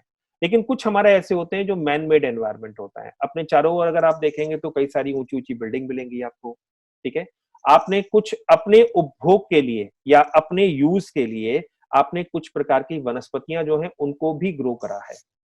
ठीक है, वनस्पतियों की अगर हम बात करें तो हम 2 प्रकार की वनस्पतियों की अगर हम बात करते हैं, एक तो होती है नेचुरल वेजिटेशन यानी कि प्राकृतिक वनस्पति। प्राकृतिक वनस्पति उसको कहते हैं जो प्रकृति में खुद पनपती है और खुद विकसित होती है, यानी कि बिना मानवीय हस्तक्षेप के वो विकसित हो जाती है। अगर आज आप देखेंगे तो क्योंकि मानवीय हस्तक्षेप नहीं है, इसलिए सड़कों के किनारे-किनारे दिल्ली के अंदर में भी मैं आपको बता रहा हूँ कि घास आपको देखने को मिलती है। ओके, अगर आप अपने चारों ओर देखेंगे तो घास तो मानवीय हस्तक्षेप नहीं है, इसलिए प्राकृतिक वनस्पति जो है वो अपनी जगह जो है उसको ले रही है। यानी कि मानव जहां रहता है या मानव जहां आवास करता है वहां पे भी प्राकृतिक वनस्पति जो है वो विकसित होनी शुरू हो रही है। तो प्राकृतिक वनस्पति होती है, एक इस प्रकार की वनस्पति होती है जो मानव होता है। जितनी भी आप फसलें उगाते हैं या जितने भी आप पेड़ लगाते हैं, जो प्रकृति में नहीं पाए जाते लेकिन मानव अपने उपयोग के लिए उनको करता है, वो सारे के सारे जो होते हैं या प्राकृतिक आवास में ऐसे नहीं पाए जाते, तो मानव अपने उपयोग के लिए उनका जगह-जगह पे उनको लगाता है। तो वो सारी की सारी जो है वो नेचुरल वेजिटेशन की कैटेगरी में नहीं आती या वो वेजिटेशन तो होती है बट नेचुरल वेजिटेशन की कैटेगरी में नहीं आती। तो मैन मेड एनवायरनमेंट की अगर हम बात करें तो मैन मेड एनवायरनमेंट की अगर हम बात करें तो मैन मेड एनवायरनमेंट हमारा जो है वो जो मानव द्वारा निर्मित होता है। तो बिल्डिंग, सड़कें ये सब चीजें किसमें कैटेगरी में आ जाएंगी? Man made environment. ओके, और इसी तरीके से एक बायोलॉजिकल एनवायरनमेंट होता है, यानी कि बायोलॉजिकल एनवायरनमेंट का मतलब होता है लिविंग। लिविंग मतलब जो जीवित है, जो जीव है, मतलब जिनमें जान है और जीविंग है, लिविंग लिविंग कैटेगरी के अंदर में आता है वो। और जैसे ह्यूमन बींग्स हो गए या और भी जीव जो हो सकते हैं या और भी ऑर्गेनिजम्स जो हो सकते हैं जो बायोस्फीयर में क्या पार्ट कहलाते हैं। तो जो हमारा बायोलॉजिकल कंपोनेंट होता है जिसमें हमारे जीव होते हैं उसको एनवायरनमेंट के कंपैरिजन में हम एक बायोस्फीयर कहते हैं, यानी कि उसको लिए एक वर्ड यूज करते हैं जिसको हम जैव मंडल के नाम से जानते हैं। तो यहां पे अगर हम देखें, आगे बढ़ने से पहले मैं थोड़ा सा अगर आप लोगों से दोबारा से डिस्कस करूं तो अगर हम देखें तो चलिए अब हम आगे चलते हैं नेक्स्ट स्लाइड के अंदर में। अब जैसे मैंने आपको बताया कि पर्यावरण जो होता है उसके अगर हम देखें तो उसको हम 4 भागों के अंदर में विभाजित कर सकते हैं पर्यावरण को। अ, अगर हम देखें मोटे-मोटे तौर पर हमने पिछली स्लाइड के अंदर में जैसे देखा था, हमने कहा था कि एक तो नॉन लिविंग कंपोनेंट होता है और नॉन लिविंग जो होता है उसके अंदर में अगर हम देखें तो नॉन लिविंग के अंदर में जियोस्फीयर आ जाएगा, एटमॉस्फेयर आ जाएगा और हाइड्रोस्फीयर आ जाएगा। और एक होता है जो मानव द्वारा निर्मित होता है जिसको हम कल्चरल बोलते हैं और एक होता है जो बायोलॉजिकल होता है जिसमें जीव होते हैं, उसको हम बायोस्फीयर कहते हैं। ज्यादातर हम इसके अंदर में बायोस्फीयर जो है उसके बारे में चर्चा करेंगे क्योंकि हमारा ज्यादातर कंसर्न पर्यावरण का जीवों से है। हाँ, जियोस्फीयर किस तरीके से, एटमॉस्फेयर किस तरीके से, हाइड्रोस्फीयर किस तरीके से बायोस्फीयर को इन्फ्लुएंस करता है, वो हम देखेंगे आगे की तरफ।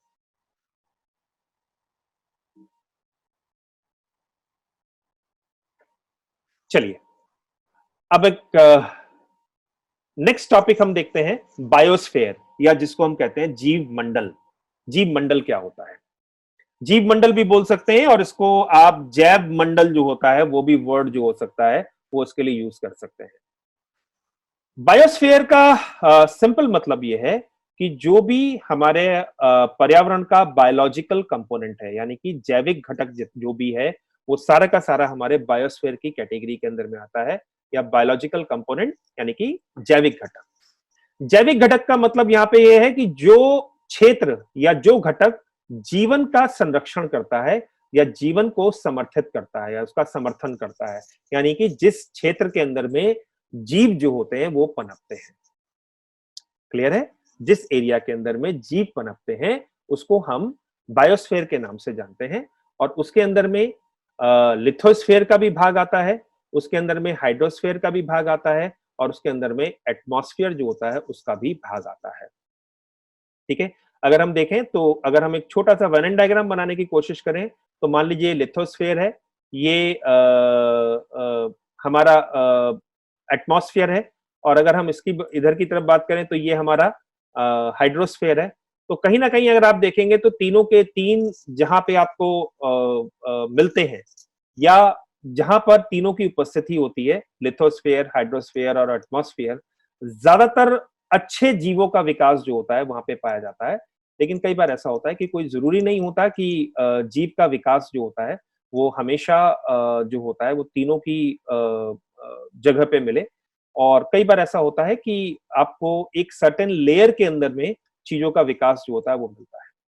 ठीक है, तो बायोलॉजिकल कंपोनेंट सपोर्टिंग लाइफ जो होता है अर्थ का, उसी को हम बायोस्फीयर के नाम से जानते हैं, और जिसके अंदर में लिथोस्फीयर भी हो सकता है, हाइड्रोस्फीयर भी होता है और एटमॉस्फेयर भी होता है।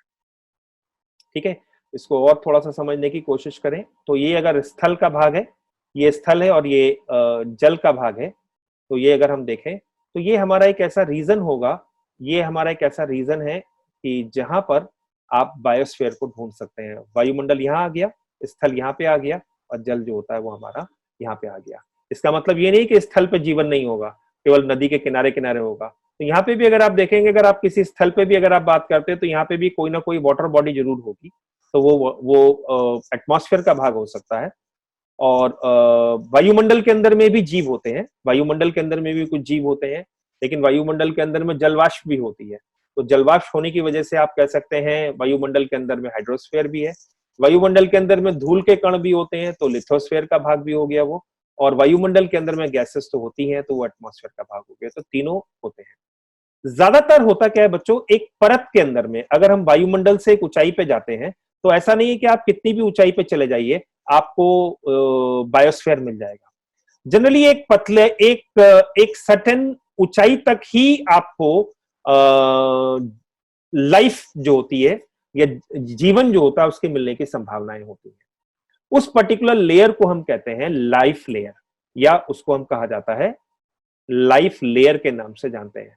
अब ये नहीं कि आप 100 किलोमीटर ऊपर या 1000 किलोमीटर ऊपर वायुमंडल के अंदर में आप चले जाते हैं और आप कहते हैं आपको वहां पे जीव मिल जाएंगे। हो सकता है कुछ माइक्रोब्स हो सकते हैं, या कुछ स्पोर्स ऐसे हो सकते हैं जो काफी ऊंचे हो, लेकिन वो एक जीव की कैटेगरी के अंदर में नहीं होते, उनको जीव की कैटेगरी में नहीं होते, वो एक डोरमेंट लाइफ होता है, यानी कि वो एक सुषुप्त जीवन होता है, उनको जीव की कैटेगरी के अंदर में हम नहीं डाल सकते। तो ये जो एक सर्टेन ऊंचाई तक हमारी जो परत जाती है उसको हम लाइफ लेयर कहते हैं। और ज्यादातर अगर आप देखेंगे पूरा का पूरा बायोस्फीयर जो होता है वो इसी लाइफ लेयर के अंदर में समाहित होता है। तो समुद्र की बहुत गहराई तक आपको जीवन नहीं मिलता, समुद्र की बहुत गहराई के अंदर में अपवाद स्वरूप आप कुछ ले सकते हैं, जैसे हाइड्रोथर्मल वेंट्स होती हैं समुद्र की गहराई के अंदर में, वहां पे कुछ जीव जो होते हैं उनकी प्राप्ति होती है, तो वो आप कह सकते हैं। लेकिन वहां पे तीनों घटक मिलते हैं। तीनों घटक किस तरीके से, क्योंकि समुद्र के अंदर में जो वायुमंडल की गैसेस होती हैं वो डिसॉल्व होती हैं, तो जाहिर सी बात है एटमॉस्फेयर का कंपोनेंट भी होता है। समुद्र का अपना जल तो होता ही है, तो हाइड्रोस्फेयर का कंपोनेंट भी होता है। और अगर हम स्थल की बात करें तो समुद्र का तल जो होता है वो अपने आप में एक लिथोस्फेयर का भाग होता है, तो जाहिर सी बात है वहां पे लिथोस्फेयर भी होता है। तो नेक्स्ट पॉइंट अगर हम डिस्कस करें तो नेक्स्ट पॉइंट को अगर हम देखें तो बायोस्फीयर जो होता है वो all living organisms on earth, यानी कि इसमें सभी जीव जो होते हैं, पृथ्वी के सभी जीव जो होते हैं वो उसमें सम्मिलित किए जाते हैं।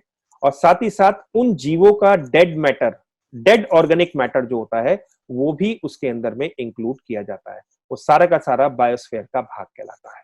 डेड ऑर्गेनिक मैटर जो होता है वो भी सब बायोस्फीयर का भाग जो होता है वो कहलाता है। Biosphere is absent at extremes of north and south pole. अगर हम उत्तरी ध्रुव की तरफ हम जाते हैं और दक्षिणी ध्रुव की अगर हम जाते हैं तो वहां पे जैव मंडल जो होता है उसकी मिलने की संभावनाएं जो होती हैं वो कम होती हैं, क्योंकि वहां पे जीवन के होने की जो आइडियल कंडीशंस होती हैं या आदर्श स्थितियां होती हैं वो प्रॉपर तरीके से उपलब्ध नहीं होती। तो इसलिए कई बार ऐसा होता है कि जब आप एक्सट्रीम एरियाज के अंदर में पहुंच जाते हैं तो वहां पे आपको जीव के मिलने की संभावनाएं या और लिविंग ऑर्गेनिजम्स के मिलने की संभावनाएं जो होती हैं वो समाप्त हो जाती हैं। या कई बार ऐसा होता है जब आप माउंटेन की चोटियों पे जाते हो या बहुत हाई माउंटेन्स पे जाते हो तो वहां पे भी बायोस्फीयर के मिलने की संभावनाएं नहीं होती। या उस समुद्र की बहुत गहराई में जाते हैं, महासागरों की गहराई के अंदर में जाते हैं, तो भी अधिकांशता जो होता है वहां पे जीवन के मिलने की संभावनाएं नहीं होती, क्योंकि वहां पे कुछ हॉस्टाइल कंडीशन होती हैं, यानी कि वो कंडीशंस ऐसी होती हैं जो जीवन के विकास को समर्थन नहीं करती या जीवन के विकास के करने के लिए समर्थित नहीं होती। इसलिए जहां पे भी अगर हम बायोस्फीयर वर्ड यूज कर रहे हैं तो बायोस्फीयर के लिए आवश्यक होता है लाइफ का होना।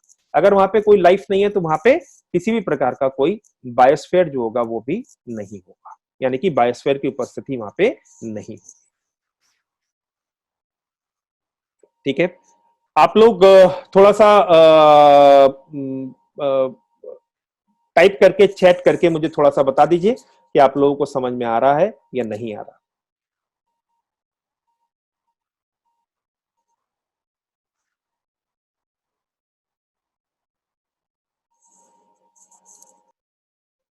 अब नेक्स्ट पॉइंट जो है उसको हम जो है उसको डिस्कस करते हैं।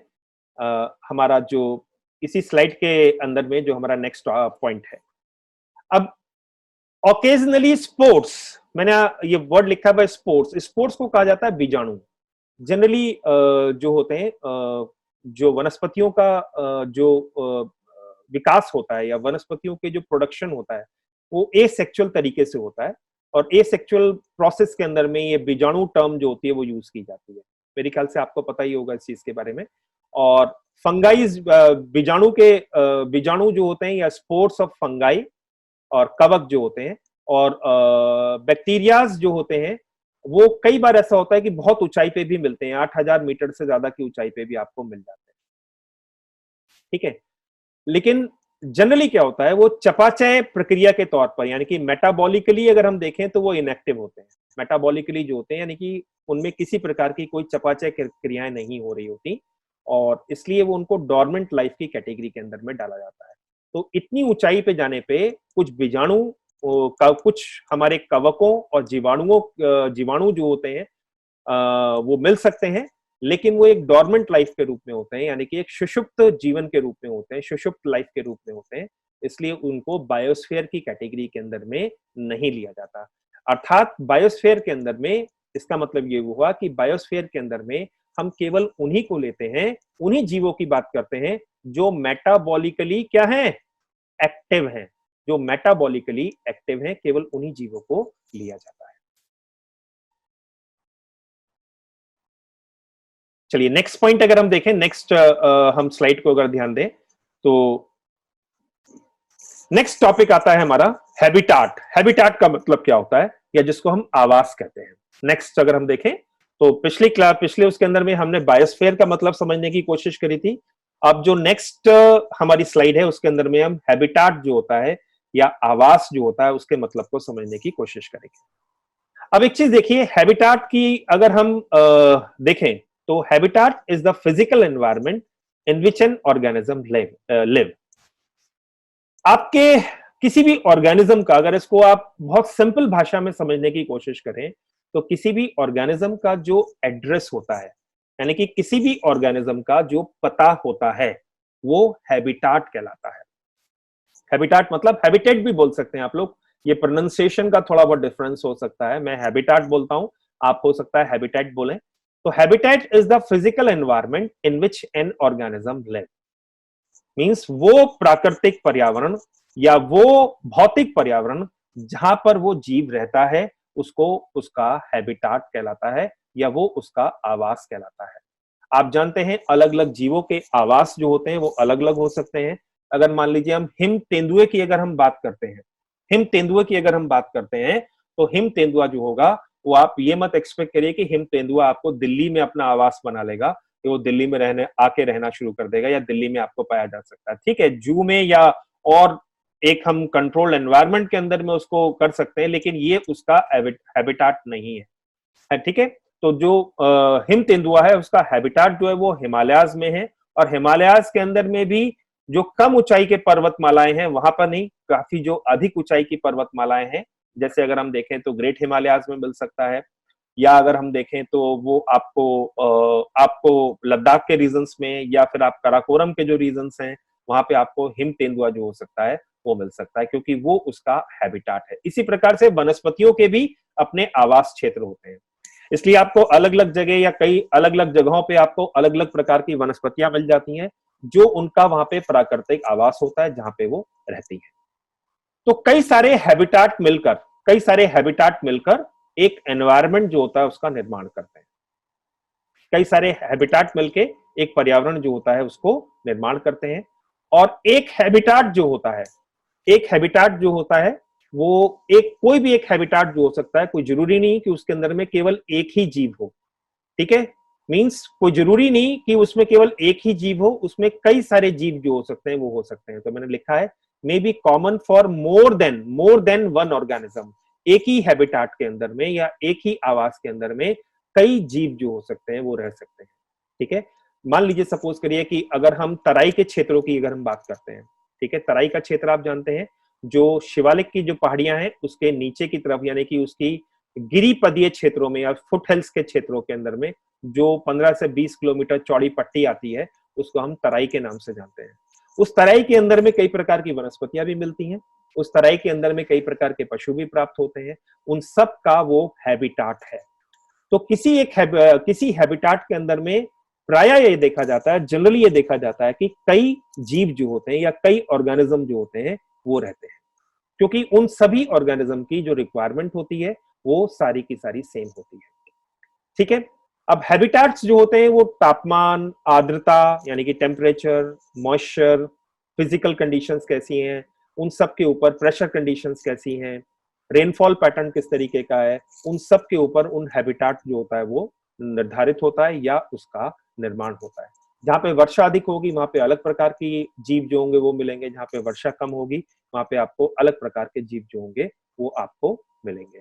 तो जैसे अगर हम देखें ऊंट की अगर हम बात करें तो ऊंट आपको ज्यादातर उन ऊंट का आवास अगर हम बात करें तो ऊंट का आवास जो होगा ज्यादातर उन क्षेत्रों के अंदर में पाया जाएगा जो रेगिस्तानी क्षेत्र है। कहने का मतलब ये नहीं है कि दिल्ली के अंदर में ऊंट आके नहीं रह सकता, दिल्ली के अंदर में भी रह सकता है, लेकिन उसका जो प्राकृतिक आवास है वो जनरली उन्हीं कम पानी के जो क्षेत्र हैं उसके अंदर में ही उसका प्राकृतिक आवास होता है।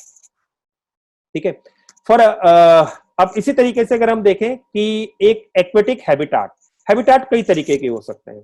एक टेरेस्ट्रियल भी हो सकता है, टेरेस्ट्रियल का मतलब स्थलीय आवास भी हो सकता है, और आवास जलीय भी हो सकता है जिसको हम एक्वेटिक कहते हैं।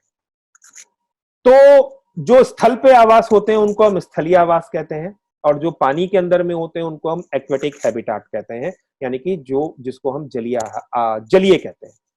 जलीय भी जो हो सकते हैं वो कई वैरायटी के हो सकते हैं। जलीय किस तरीके से हो सकते हैं कि जलीय वो भी हो सकते हैं जो स्थल के अंदर में पाई जाने वाली झील जो होती हैं उसके अंदर में एक हैबिटाट हो सकता है, या जलीय वो भी हो सकते हैं जो तटीय क्षेत्र के समुद्र होते हैं या तटीय क्षेत्र का जलीय भाग जो होता है वो भी हो सकता है, या खुले महासागर का जो भाग हो सकता है वो भी एक एक्वेटिक हैबिटाट हो सकता है, वो भी एक जलीय आवास हो सकता है। इसलिए आप देखेंगे खुले महासागर के अंदर में अगर आप देखेंगे जीव जो होते हैं वो अलग प्रकार के पाए जाते हैं, तटीय क्षेत्र के जो जलीय भाग होते हैं उसके अंदर में जीव जो होते हैं वो अलग प्रकार के पाए जाते हैं, और जो स्थल के अंदर में पाए जाने वाले जो हमारी लेक्स होती हैं या जो नदियां होती हैं उनके अंदर में पाए जाने वाले जीव जो होते हैं वो अलग तरीके के होते हैं। तो वो एक्वेटिक हैबिटाट की कैटेगरीज के अंदर में आते हैं। ओके, तो हैबिटाट दो तरीके के हो सकते हैं, स्थलीय भी हो सकते हैं और वो एक्वेटिक भी हो सकते हैं। और एक पर्टिकुलर या एक निश्चित एक्वेटिक हैबिटाट में कई प्रकार की फिशेस मिलेंगी आपको, कई प्रकार के फ्रॉग्स मिल सकते हैं आपको, कई प्रकार के क्रैब्स जो हो सकते हैं वो आपको मिल सकते हैं, कई प्लैंकटन्स हो सकते हैं या कई सारी चीजें हो सकती है। तो मेरा इस पॉइंट को समझाने का मतलब ये था कि एक आवास के अंदर में कई जीव जो हो सकते हैं वो उपस्थित हो सकते हैं, अर्थात कई सारी स्पीशीज जो होती हैं वो अपने हैबिटाट को शेयर करती हैं, अर्थात कई सारी स्पीशीज का जो एड्रेस होता है वो एक ही होता है।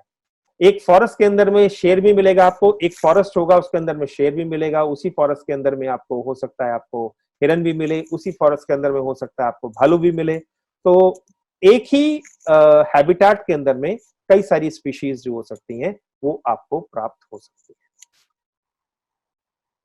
ये पॉइंट क्लियर है आप लोगों को? चलिए आगे चलते हैं फिर हम नेक्स्ट क्लास के अंदर में, नेक्स्ट स्लाइड के अंदर में। अब अगर अब मैं आपसे छोटा सा क्वेश्चन पूछता हूं, अगर आपके सामने आ जाता है कि हैबिटाट और एनवायरनमेंट में अंतर क्या है, अगर हम इसकी बात करते हैं, पर्यावरण में और जो है और आवास में अंतर क्या है, तो इसको मोटा मोटा एक ही लाइन में अगर हमें डिफरेंस बताना हो तो एक ही लाइन में डिफरेंस ये है कि हैबिटाट जो होता है उसमें हमेशा क्या होगा, जीवन होगा, उसमें हमेशा लाइफ होगी। हम हैबिटाट की जो बात करेंगे वो केवल जीवन के परिप्रेक्ष्य में करेंगे, लेकिन पर्यावरण में यानी कि एनवायरमेंट में ये कोई जरूरी नहीं है कि हमेशा क्या हो, एनवायरमेंट जो होगा ये कोई जरूरी नहीं है कि उसके अंदर में जो हो वो जीवन उपस्थित हो ही हो।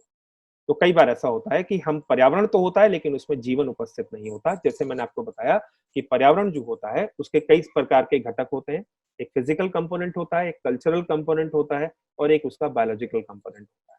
हम इकोलॉजी एनवायरनमेंट के अंदर में हमारा मोर जो ज्यादा कंसर्न है वो हैबिटाट का है, और हमारा जो मेन कंसर्न है वो ये है कि पर्यावरण में आने वाले परिवर्तन जो होते हैं वो मानव के आवास या अन्य जीवों के हैबिटाट जो होते हैं उनको प्रभावित करते हैं, या उनकी स्थितियां जो होती हैं या उनकी जो दशाएं होती हैं या उनकी जो कंडीशंस होती हैं उनमें परिवर्तन ला देते हैं, जिसकी वजह से उन जीवों का अस्तित्व जो होता है वो खतरे में पड़ जाता है। जैसे पृथ्वी पे मानव के जीवित रहने के लिए कुछ आदर्श स्थितियां हैं, अगर उन आदर्श स्थितियों में या उन आइडियल कंडीशन में परिवर्तन आ जाएंगे तो जाहिर सी बात है मानव पृथ्वी जो होगी मानव के आवास के रूप में नहीं रहेगी, अर्थात मानव जो होगा वहां पे जीवित नहीं रह पाएगा। मान लीजिए अगर तापमान बढ़ जाता है, क्योंकि मानव एक एक पर्टिकुलर तापमान को ही अफोर्ड कर सकता है, और उससे ज्यादा अगर तापमान में परिवर्तन आएंगे तो मानव उसको अफोर्ड नहीं कर सकता, और मानव का क्या होगा, विनाश होने लगेगा, यानी कि मानव का उन्मूलन होने लगेगा, एक्सटिंक्ट होने लगेगा। क्लियर है?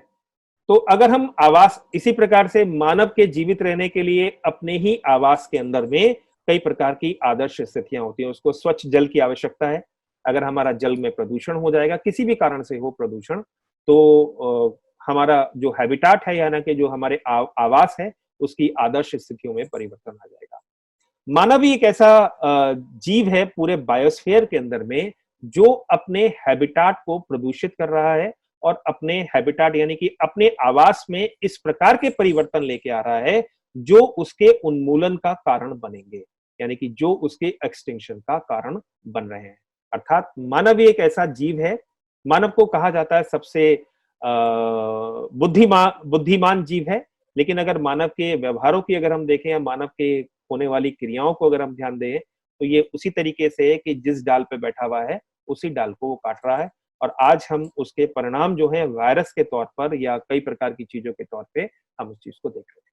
ठीक है, तो ये थोड़ा सा एक अलग लेक्चर हो गया, लेकिन हैबिटाट का मतलब होता है लाइफ।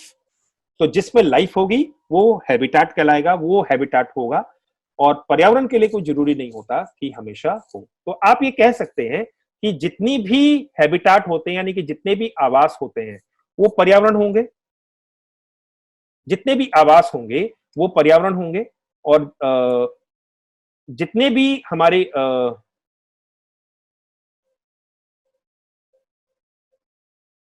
तो जितने भी हमारे आवास होंगे वो सारे के सारे पर्यावरण की कैटेगरी के अंदर में आएंगे, पर्यावरण के अंदर में आएंगे, लेकिन सारे के सारे पर्यावरण जो होंगे वो आवास की कैटेगरी के अंदर में नहीं है।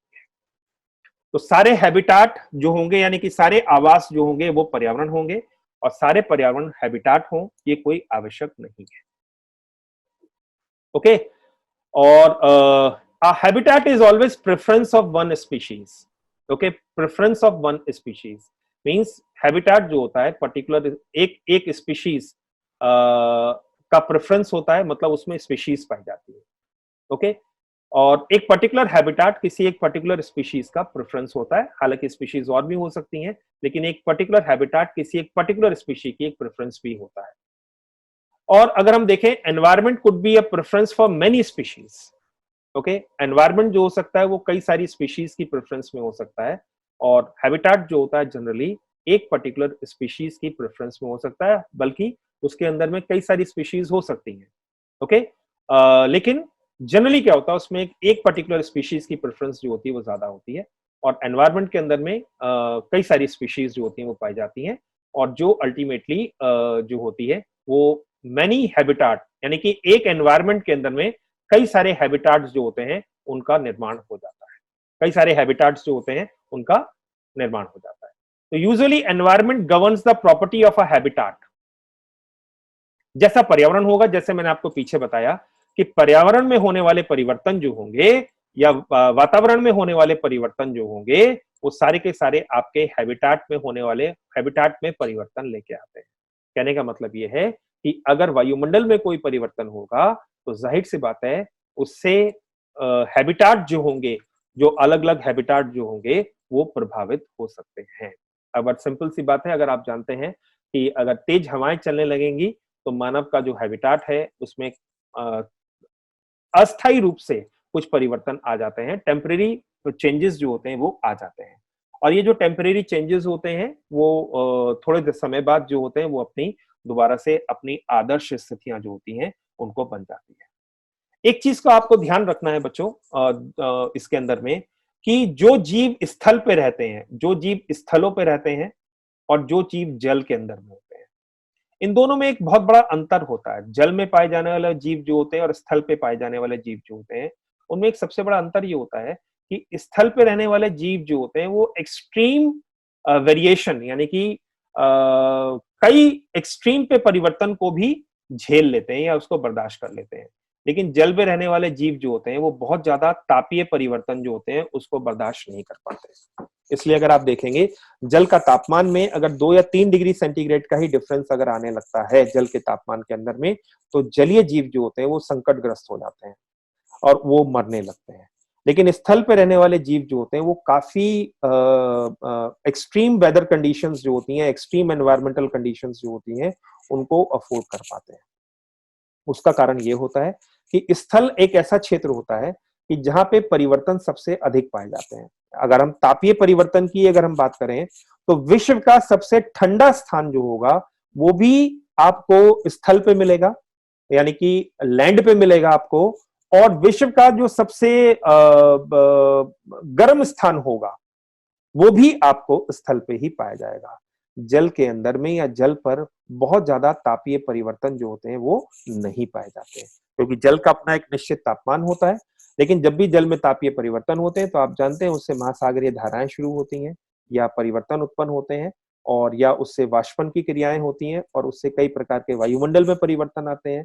और वायुमंडल में आने वाले परिवर्तन जो होते हैं वो स्थल में परिवर्तन लेकर आते हैं। स्थल में आने वाले परिवर्तन स्थल पे जो आवास उपस्थित होते हैं उनमें परिवर्तन आते हैं। तो इस तरीके से आप देखेंगे एनवायरनमेंट जो होता है वो आपके हैबिटाट को परिवर्तित भी करता है, हैबिटाट को परिवर्तित भी करता है और उसकी जो विशेषताएं होती हैं उनका निर्धारण भी करता है। जो भी उसकी विशेषताएं होती हैं उनका वो निर्धारण भी करता है। लेकिन ये उल्टा नहीं होता। अगर हम कहें कि हैबिटाट पर्यावरण को परिवर्तित करेगा, नहीं, एनवायरनमेंट के अंदर में हैबिटाट होते हैं और एनवायरनमेंट जो होता है उसके अंदर में हैबिटाट होते हैं। तो एनवायरनमेंट में जब परिवर्तन आते हैं तभी हैबिटाट के अंदर में परिवर्तन जो होते हैं वो आते हैं। ओके, अगर ये स्लाइड आप लोगों को क्लियर हो गई है तो चेक करके प्लीज बता दीजिए अगर आपको किसी को कोई डाउट नहीं है इसके अंदर में।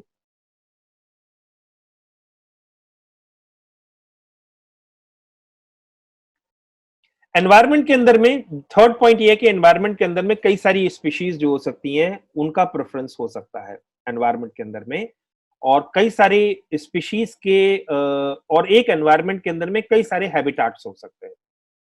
और एनवायरनमेंट जो होता है वो हैबिटाट की जो प्रॉपर्टीज होती हैं, मतलब जो उसकी विशेषताएं होती हैं या उसकी जो करेक्टरिस्टिक्स होती हैं उनको डिफाइन करता है या उसको निर्धारित करता है। चलिए अब हम नेक्स्ट स्लाइड पर चलते हैं। अब जो नेक्स्ट टॉपिक है इसके अंदर में हमारे पास है इकोसिस्टम का या पारिस्थितिक तंत्र। हम पारिस्थितिक तंत्र किसको कहते हैं या इकोसिस्टम इंग्लिश के अंदर में किसको हम इकोसिस्टम के नाम से जानते हैं।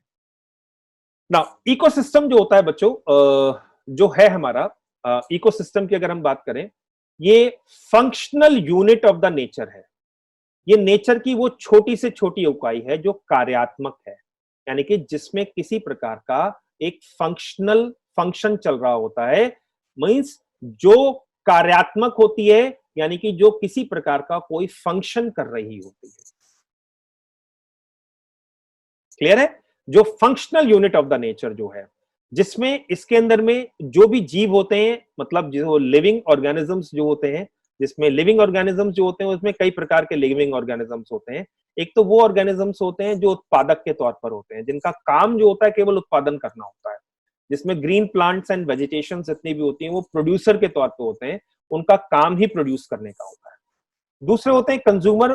कंज्यूमर वो होते हैं जो अपना खाना जो होता है खुद नहीं पका सकते या खुद नहीं बना सकते, या अपने वो हमेशा प्रोड्यूसर्स जो होते हैं उन पर निर्भर करते हैं। ठीक है, अपना खाना खुद नहीं बनाते हैं, वो प्रोड्यूसर से अपना खाना लेते हैं। जाहिर सी बात है घर जाएंगे तो पकाएंगे उसे, लेकिन कहने का मतलब है जो रॉ मटेरियल होता है या जो स्टफ उनको चाहिए होता है वो प्रोड्यूसर से ही प्राप्त होता है। गेहूं आपको प्रोड्यूसर से ही मिलेगा। प्रोड्यूसर यहाँ पे वो किसान की बात नहीं कर रहे, हम यहाँ पे क्रॉप्स की बात कर रहे हैं।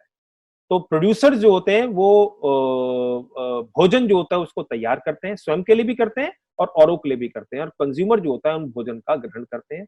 और जब कंज्यूमर या प्रोड्यूसर्स जो होते हैं समाप्त हो जाते हैं तो उनको दोबारा से सिस्टम में लाने के लिए, उनका चक्रण करने के लिए, या उनके बायोमास जो होता है उनका विघटन करने के लिए कुछ हमारे इकोसिस्टम के अंदर में कुछ हमारे डिकम्पोजर्स होते हैं। तो आप जानते हैं किसी भी जीव की जब मृत्यु हो जाती है तो कुछ समय बाद वो डिकम्पोज हो जाता है, और डिकम्पोज करने वाले कुछ हमारे ऑर्गेनिजम्स जो होते हैं वो पर्यावरण में उपस्थित होते हैं। तो इन प्रोड्यूसर, कंज्यूमर और डिकम्पोजर्स जो होते हैं आपस में मिलकर एक यूनिट का निर्माण करते हैं जो आपस में इंटरडिपेंडेंट होती है, यानी कि आपस में इंटरैक्ट करती है, और आपस में इंटरैक्ट भी करते हैं और आसपास का जो उनका पर्यावरण होता है उसके साथ भी उनका इंटरैक्शन होता है। इसी इंटरैक्शन के फलस्वरूप जो इकाई बनती है, यानी कि जो फंक्शनल यूनिट हमारी तैयार होती है, उसको हम इकोसिस्टम कहते हैं या पारिस्थितिक तंत्र कहते हैं। इकोसिस्टम जो हो सकता है मींस किसी भी साइज का हो सकता है, उसका साइज कुछ भी हो सकता है इकोसिस्टम का, लेकिन जनरली एक इकोसिस्टम के अंदर में एक स्पेसिफिक और लिमिटेड स्पीशीज जो होती हैं वो इंक्लूड की जाती है।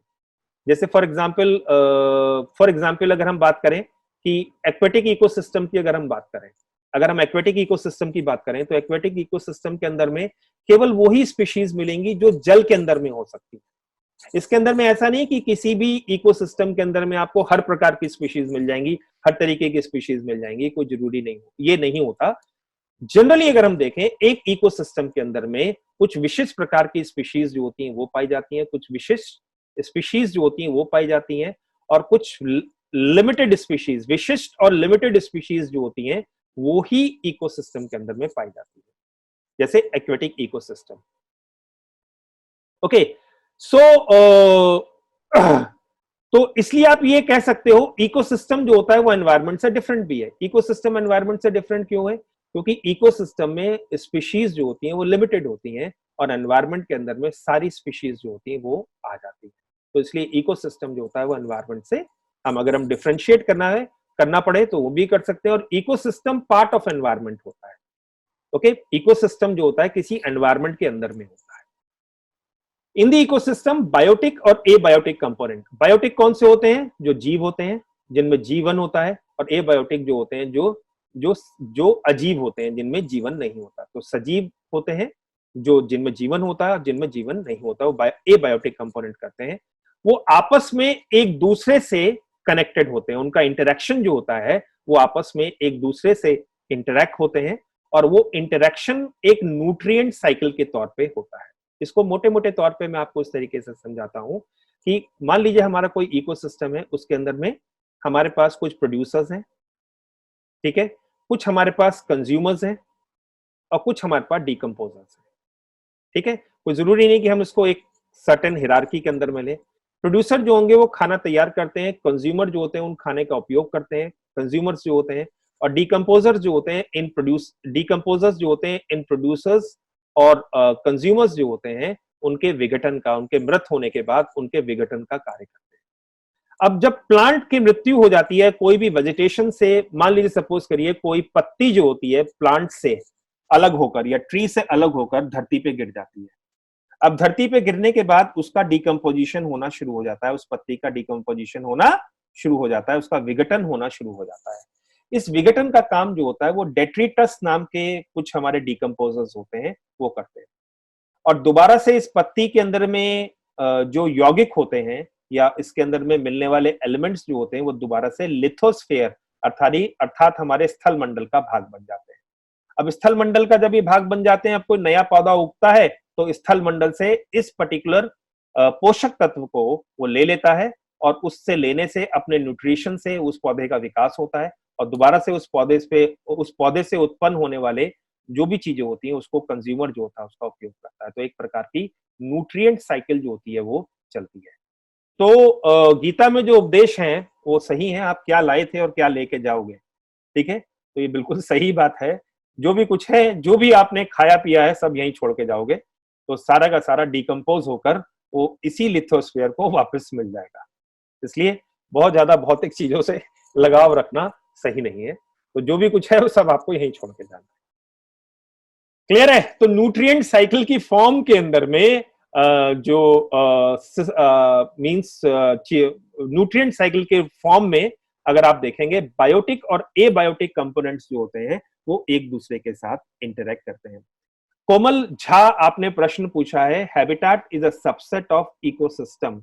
आप बिल्कुल सही कह रहे हैं, habitat is a subset of ecosystem. ठीक है, किसी भी इकोसिस्टम में हैबिटाट्स हो सकते हैं।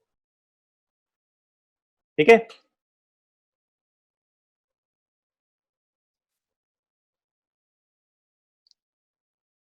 चलिए हम आगे चलते हैं। अब नेक्स्ट टॉपिक पे आते हैं हम लोग। नेक्स्ट टॉपिक के अंदर में आते हैं।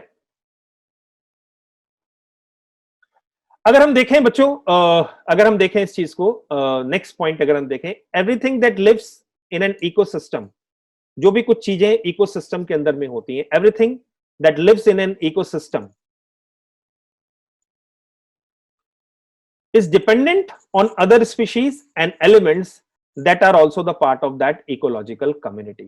मीन्स हर चीज जो होती है, जो भी चीज उस इकोसिस्टम के अंदर में रह रही होती है, उस इकोसिस्टम के अंदर में वो एक दूसरे के ऊपर डिपेंडेंट होती है, वो दूसरी स्पीशीज जो होती है उनके ऊपर डिपेंडेंट होती है, ठीक है, या वो उन तत्वों पर निर्भर करती है जो उस कम्युनिटी का पार्ट होते हैं, इकोलॉजिकल कम्युनिटी का पार्ट होते हैं।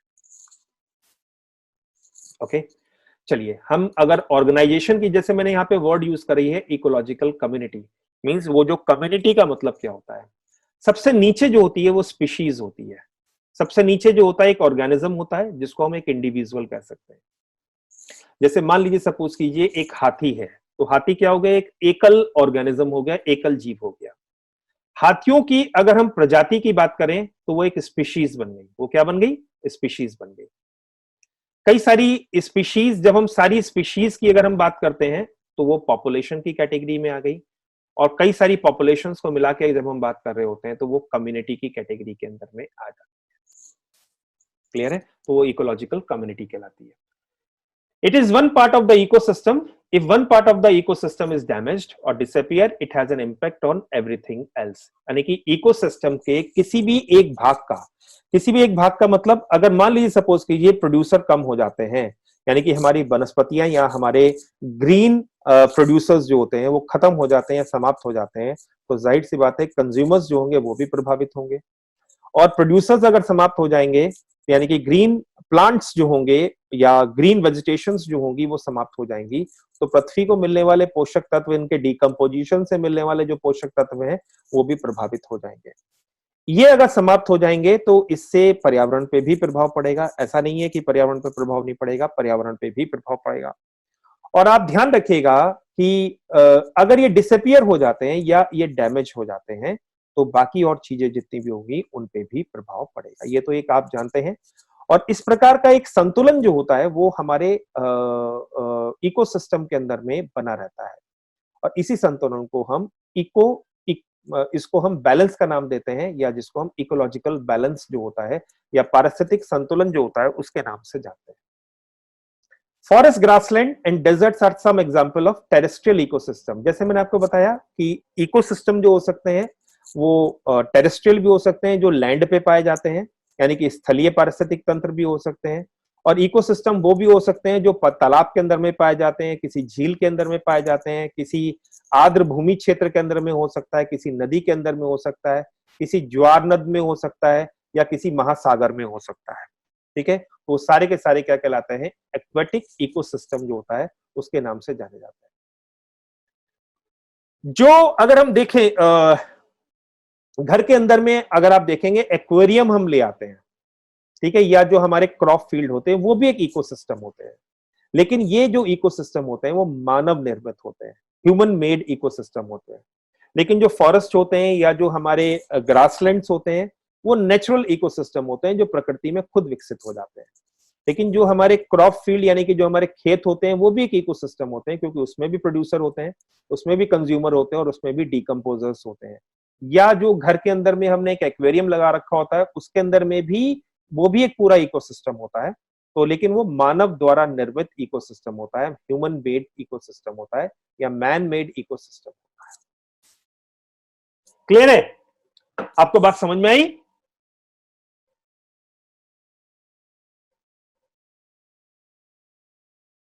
सब लोगों को समझ में आ गया? ये स्लाइड समझ में आ गई? हाँ, माइक्रोसॉफ्ट जो है, बिल गेट्स जो हैं वो मुझसे पूछ रहे हैं कि बायोटिक और ए बायोटिक का मतलब क्या है। तो बिल गेट्स साहब, मैं आपको बता देता हूं कि जो बायोटिक और ए बायोटिक का मतलब ये है कि जो बायोटिक का मतलब होता है जिसमें जीव होता है, जिसमें जीवन होता है, ठीक है, और ए बायोटिक का मतलब जो होता है जिसमें जीवन नहीं होता, जो नॉन लिविंग होता है। ओके, तो पृथ्वी के जो हमारे स्थल है वो कैसा है? एबायोटिक है। जल क्या है? वो एबायोटिक है। ठीक है, तो इसको आप ये कह सकते हैं जैविक और अजैविक। जिसमें जीवन होता है वो जैविक कहलाता है, जिसमें जीवन नहीं होता वो अजैविक कहलाता है। ठीक है, चलिए अब आगे चलते हैं हम लोग। नेक्स्ट स्लाइड पे हम लोग चलते हैं। अब जो नेक्स्ट टर्म है जो आपको पढ़नी है वो है इकोलॉजी और बायोम। नेक्स्ट टर्म जो आप लोगों को पढ़नी है वो उसका नाम है इकोलॉजी और बायोम। ठीक है, तो ये हमें दो टर्म इसके अंदर में देखनी है। इकोलॉजी क्या होती है? आप सिंपल टर्म के अंदर में, मैं आपसे ये नहीं कहूंगा कि आप कॉम्प्लेक्स डेफिनेशन आप याद रखिए। इकोलॉजी मींस इको का मतलब होता है इकोसिस्टम, ठीक है, पारिस्थितिक तंत्र, और लॉजी का मतलब होता है स्टडी। तो आप ये कह सकते हो स्टडी ऑफ इकोसिस्टम, या फिर आप ये कह सकते हो इंटरेक्शन बिटवीन ऑर्गेनिजम्स और या and its surrounding, between the organisms और उसकी सराउंडिंग, यानी कि उसके पर्यावरण के बीच में जो भी उसके इंटरेक्शन होते हैं, उसके आपस में या उसके पर्यावरण के बीच में जो भी उसके इंटरेक्शंस होते हैं, उसको स्टडी को हम इकोलॉजी कहते हैं। तो ecology is a study of interaction between organism, means दो जीवों के बीच में आपस में किस प्रकार के इंटरेक्शन होते हैं उसके बारे में, ऑर्गेनिज्म और उसकी सराउंडिंग में किस प्रकार के इंटरेक्शंस होते हैं उनके बारे में। इन सब की स्टडी को हम किसी भी एक पर्टिकुलर इकोसिस्टम के अंदर में या एनवायरनमेंट के अंदर में हम इकोलॉजी कहते हैं। तो आप ये भी कह सकते हो study of ecosystem is called to be as a ecology, और study of interaction of organisms between them and between their surrounding, then it is called to be as a ecology within a ecosystem. An ecosystem is a functional unit of the environment. ये हम पहले भी discuss कर चुके हैं, क्योंकि ecosystem जो होता है वो एक कार्यात्मक इकाई होती है, और ज्यादातर एनवायरनमेंट का सारा भाग नहीं होता इकोसिस्टम में, क्योंकि इकोसिस्टम बोलने के लिए बहुत आवश्यक होता है कि उसमें जीव की उपस्थिति हो, और जहां पे भी जीव की उपस्थिति होती है, जिस जगह पे भी जीव की उपस्थिति, जहां पे जीव उपस्थित होता है उसको हम बायोस्फीयर कहते हैं। तो एनवायरनमेंट के सभी घटकों के अंदर में इकोसिस्टम मिलेगा ये कोई जरूरी नहीं होता। एनवायरनमेंट का केवल एक ही घटक होता है जिसमें इकोसिस्टम जो होता है वो उपस्थित होता है, जिसको हम बायोस्फीयर कहते हैं। और मैंने आपको बताया था बायोस्फीयर के अंदर में लिथोस्फीयर का भाग भी हो सकता है, होता है, एटमॉस्फेयर का भाग भी होता है, और जो हमारा हाइड्रोस्फीयर होता है उसका भी भाग होता है। तो ecosystem is a functional unit of the environment.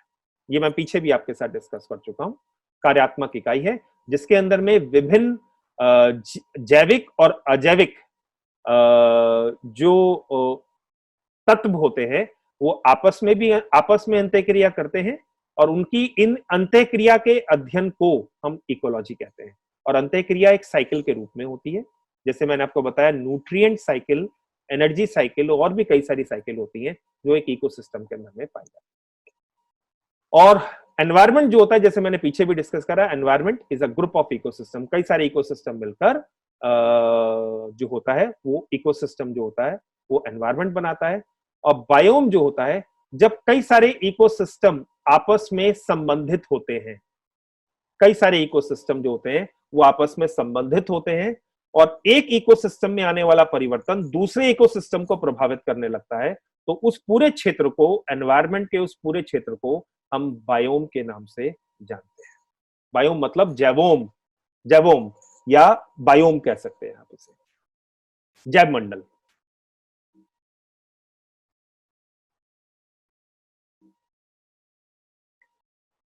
तो नेक्स्ट स्लाइड की अगर हम देखें तो इसके अंदर में अगर हम पारिस्थितिकी में और इकोसिस्टम के अंदर में अगर हम इकोलॉजी के अंदर में अगर हम बात करते हैं, तो हम संगठन के या ऑर्गेनाइजेशन के विभिन्न स्तर की, ऑर्गेनाइजेशंस जो होते हैं उनके विभिन्न स्तरों की हम बात करते हैं। तो उनके जो स्तर होते हैं, उनकी अगर हम विभिन्न स्तरों की अगर हम बात करें, तो विभिन्न विभिन्न स्तर के अंदर में ये हमें संगठन जो होता है वो प्राप्त होता है। अब ये किस तरीके से होता है, ये आज की लास्ट स्लाइड है, और उसके बाद हम लोग देखेंगे कि किसको क्या समझ में नहीं आया, फिर हम डाउट्स को ले लेंगे, जिसको जो समझ में नहीं आया उसको हम डिस्कस करेंगे। तो लेवल ऑफ ऑर्गेनाइजेशन, सबसे नीचे का लेवल होता है ऑर्गेनिज्म का, ये इंडिविजुअल है, यानी कि एक बारहसिंगा है, वो एक बारहसिंगा है, वो एक इंडिविजुअल हो गया जिसको हम ऑर्गेनिज्म कहेंगे, जीव कहेंगे। कई सारे जीव मिलके अपनी जनसंख्या का निर्माण करते हैं। ध्यान रखना, पॉपुलेशन के अंदर में वो ही ऑर्गेनिज्म होते हैं जो सेम प्रजाति के होते हैं, सेम स्पीशीज के होते हैं। ठीक है, तो ऑर्गेनिज्म के बाद अगर हम देखें, स्पीशीज होती हैं, यानी कि स्पीशीज हम उन्हीं को कहते हैं जो आपस में रिजेंबल करती हैं, जो एक दूसरे के साथ मेल खाती हैं। हम स्पीशीज उन्हीं को कहेंगे जो आपस में, स्पीशीज उन्हीं को कहेंगे जो आपस में इंटरब्रीड कर सकती हैं। इंटरब्रीड का मतलब जो आपस में जो हो सकता है, उनमें इंटरब्रीडिंग हो पाना संभव होता है, वो स्पीशीज कहलाती है। ठीक है, और जिनमें इंटरब्रीडिंग नहीं होती वो दोनों अलग अलग स्पीशीज कहलाती है। आई बात समझ में? तो स्पीशीज होती है, पॉपुलेशन वो होती है, कई सारी स्पीशीज मिलके पॉपुलेशन का निर्माण करती हैं। जैसे यहाँ पे कई सारे कई सारे जो बारहसिंगा हैं जो है वो पॉपुलेशन का निर्माण करते हैं।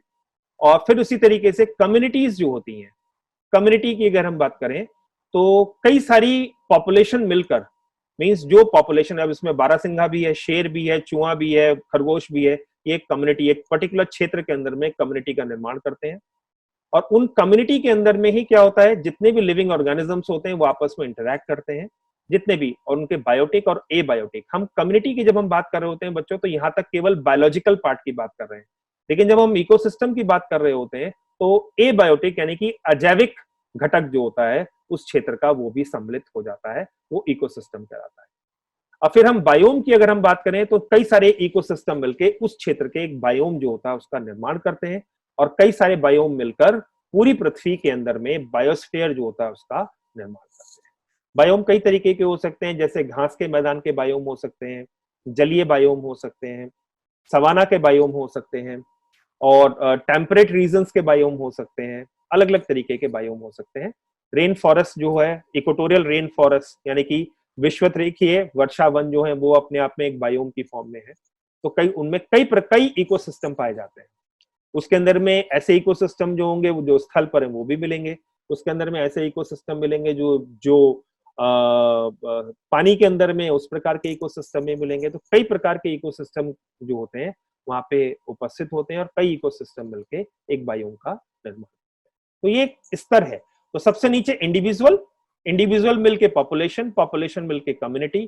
तो यहां तक कम्युनिटी लेवल तक हम केवल जीव की बात कर रहे होते हैं, लेकिन जब जीव के साथ साथ अजैविक घटक भी ले लेते हैं उस एरिया का, तो वो इकोसिस्टम, और इकोसिस्टम, कई सारे इकोसिस्टम मिलके एक बायोम का निर्माण करते हैं, और एक बायोम जो होता है, कई सारे बायोम मिलके पूरी पृथ्वी के एक बायोस्फीयर का निर्माण करते हैं।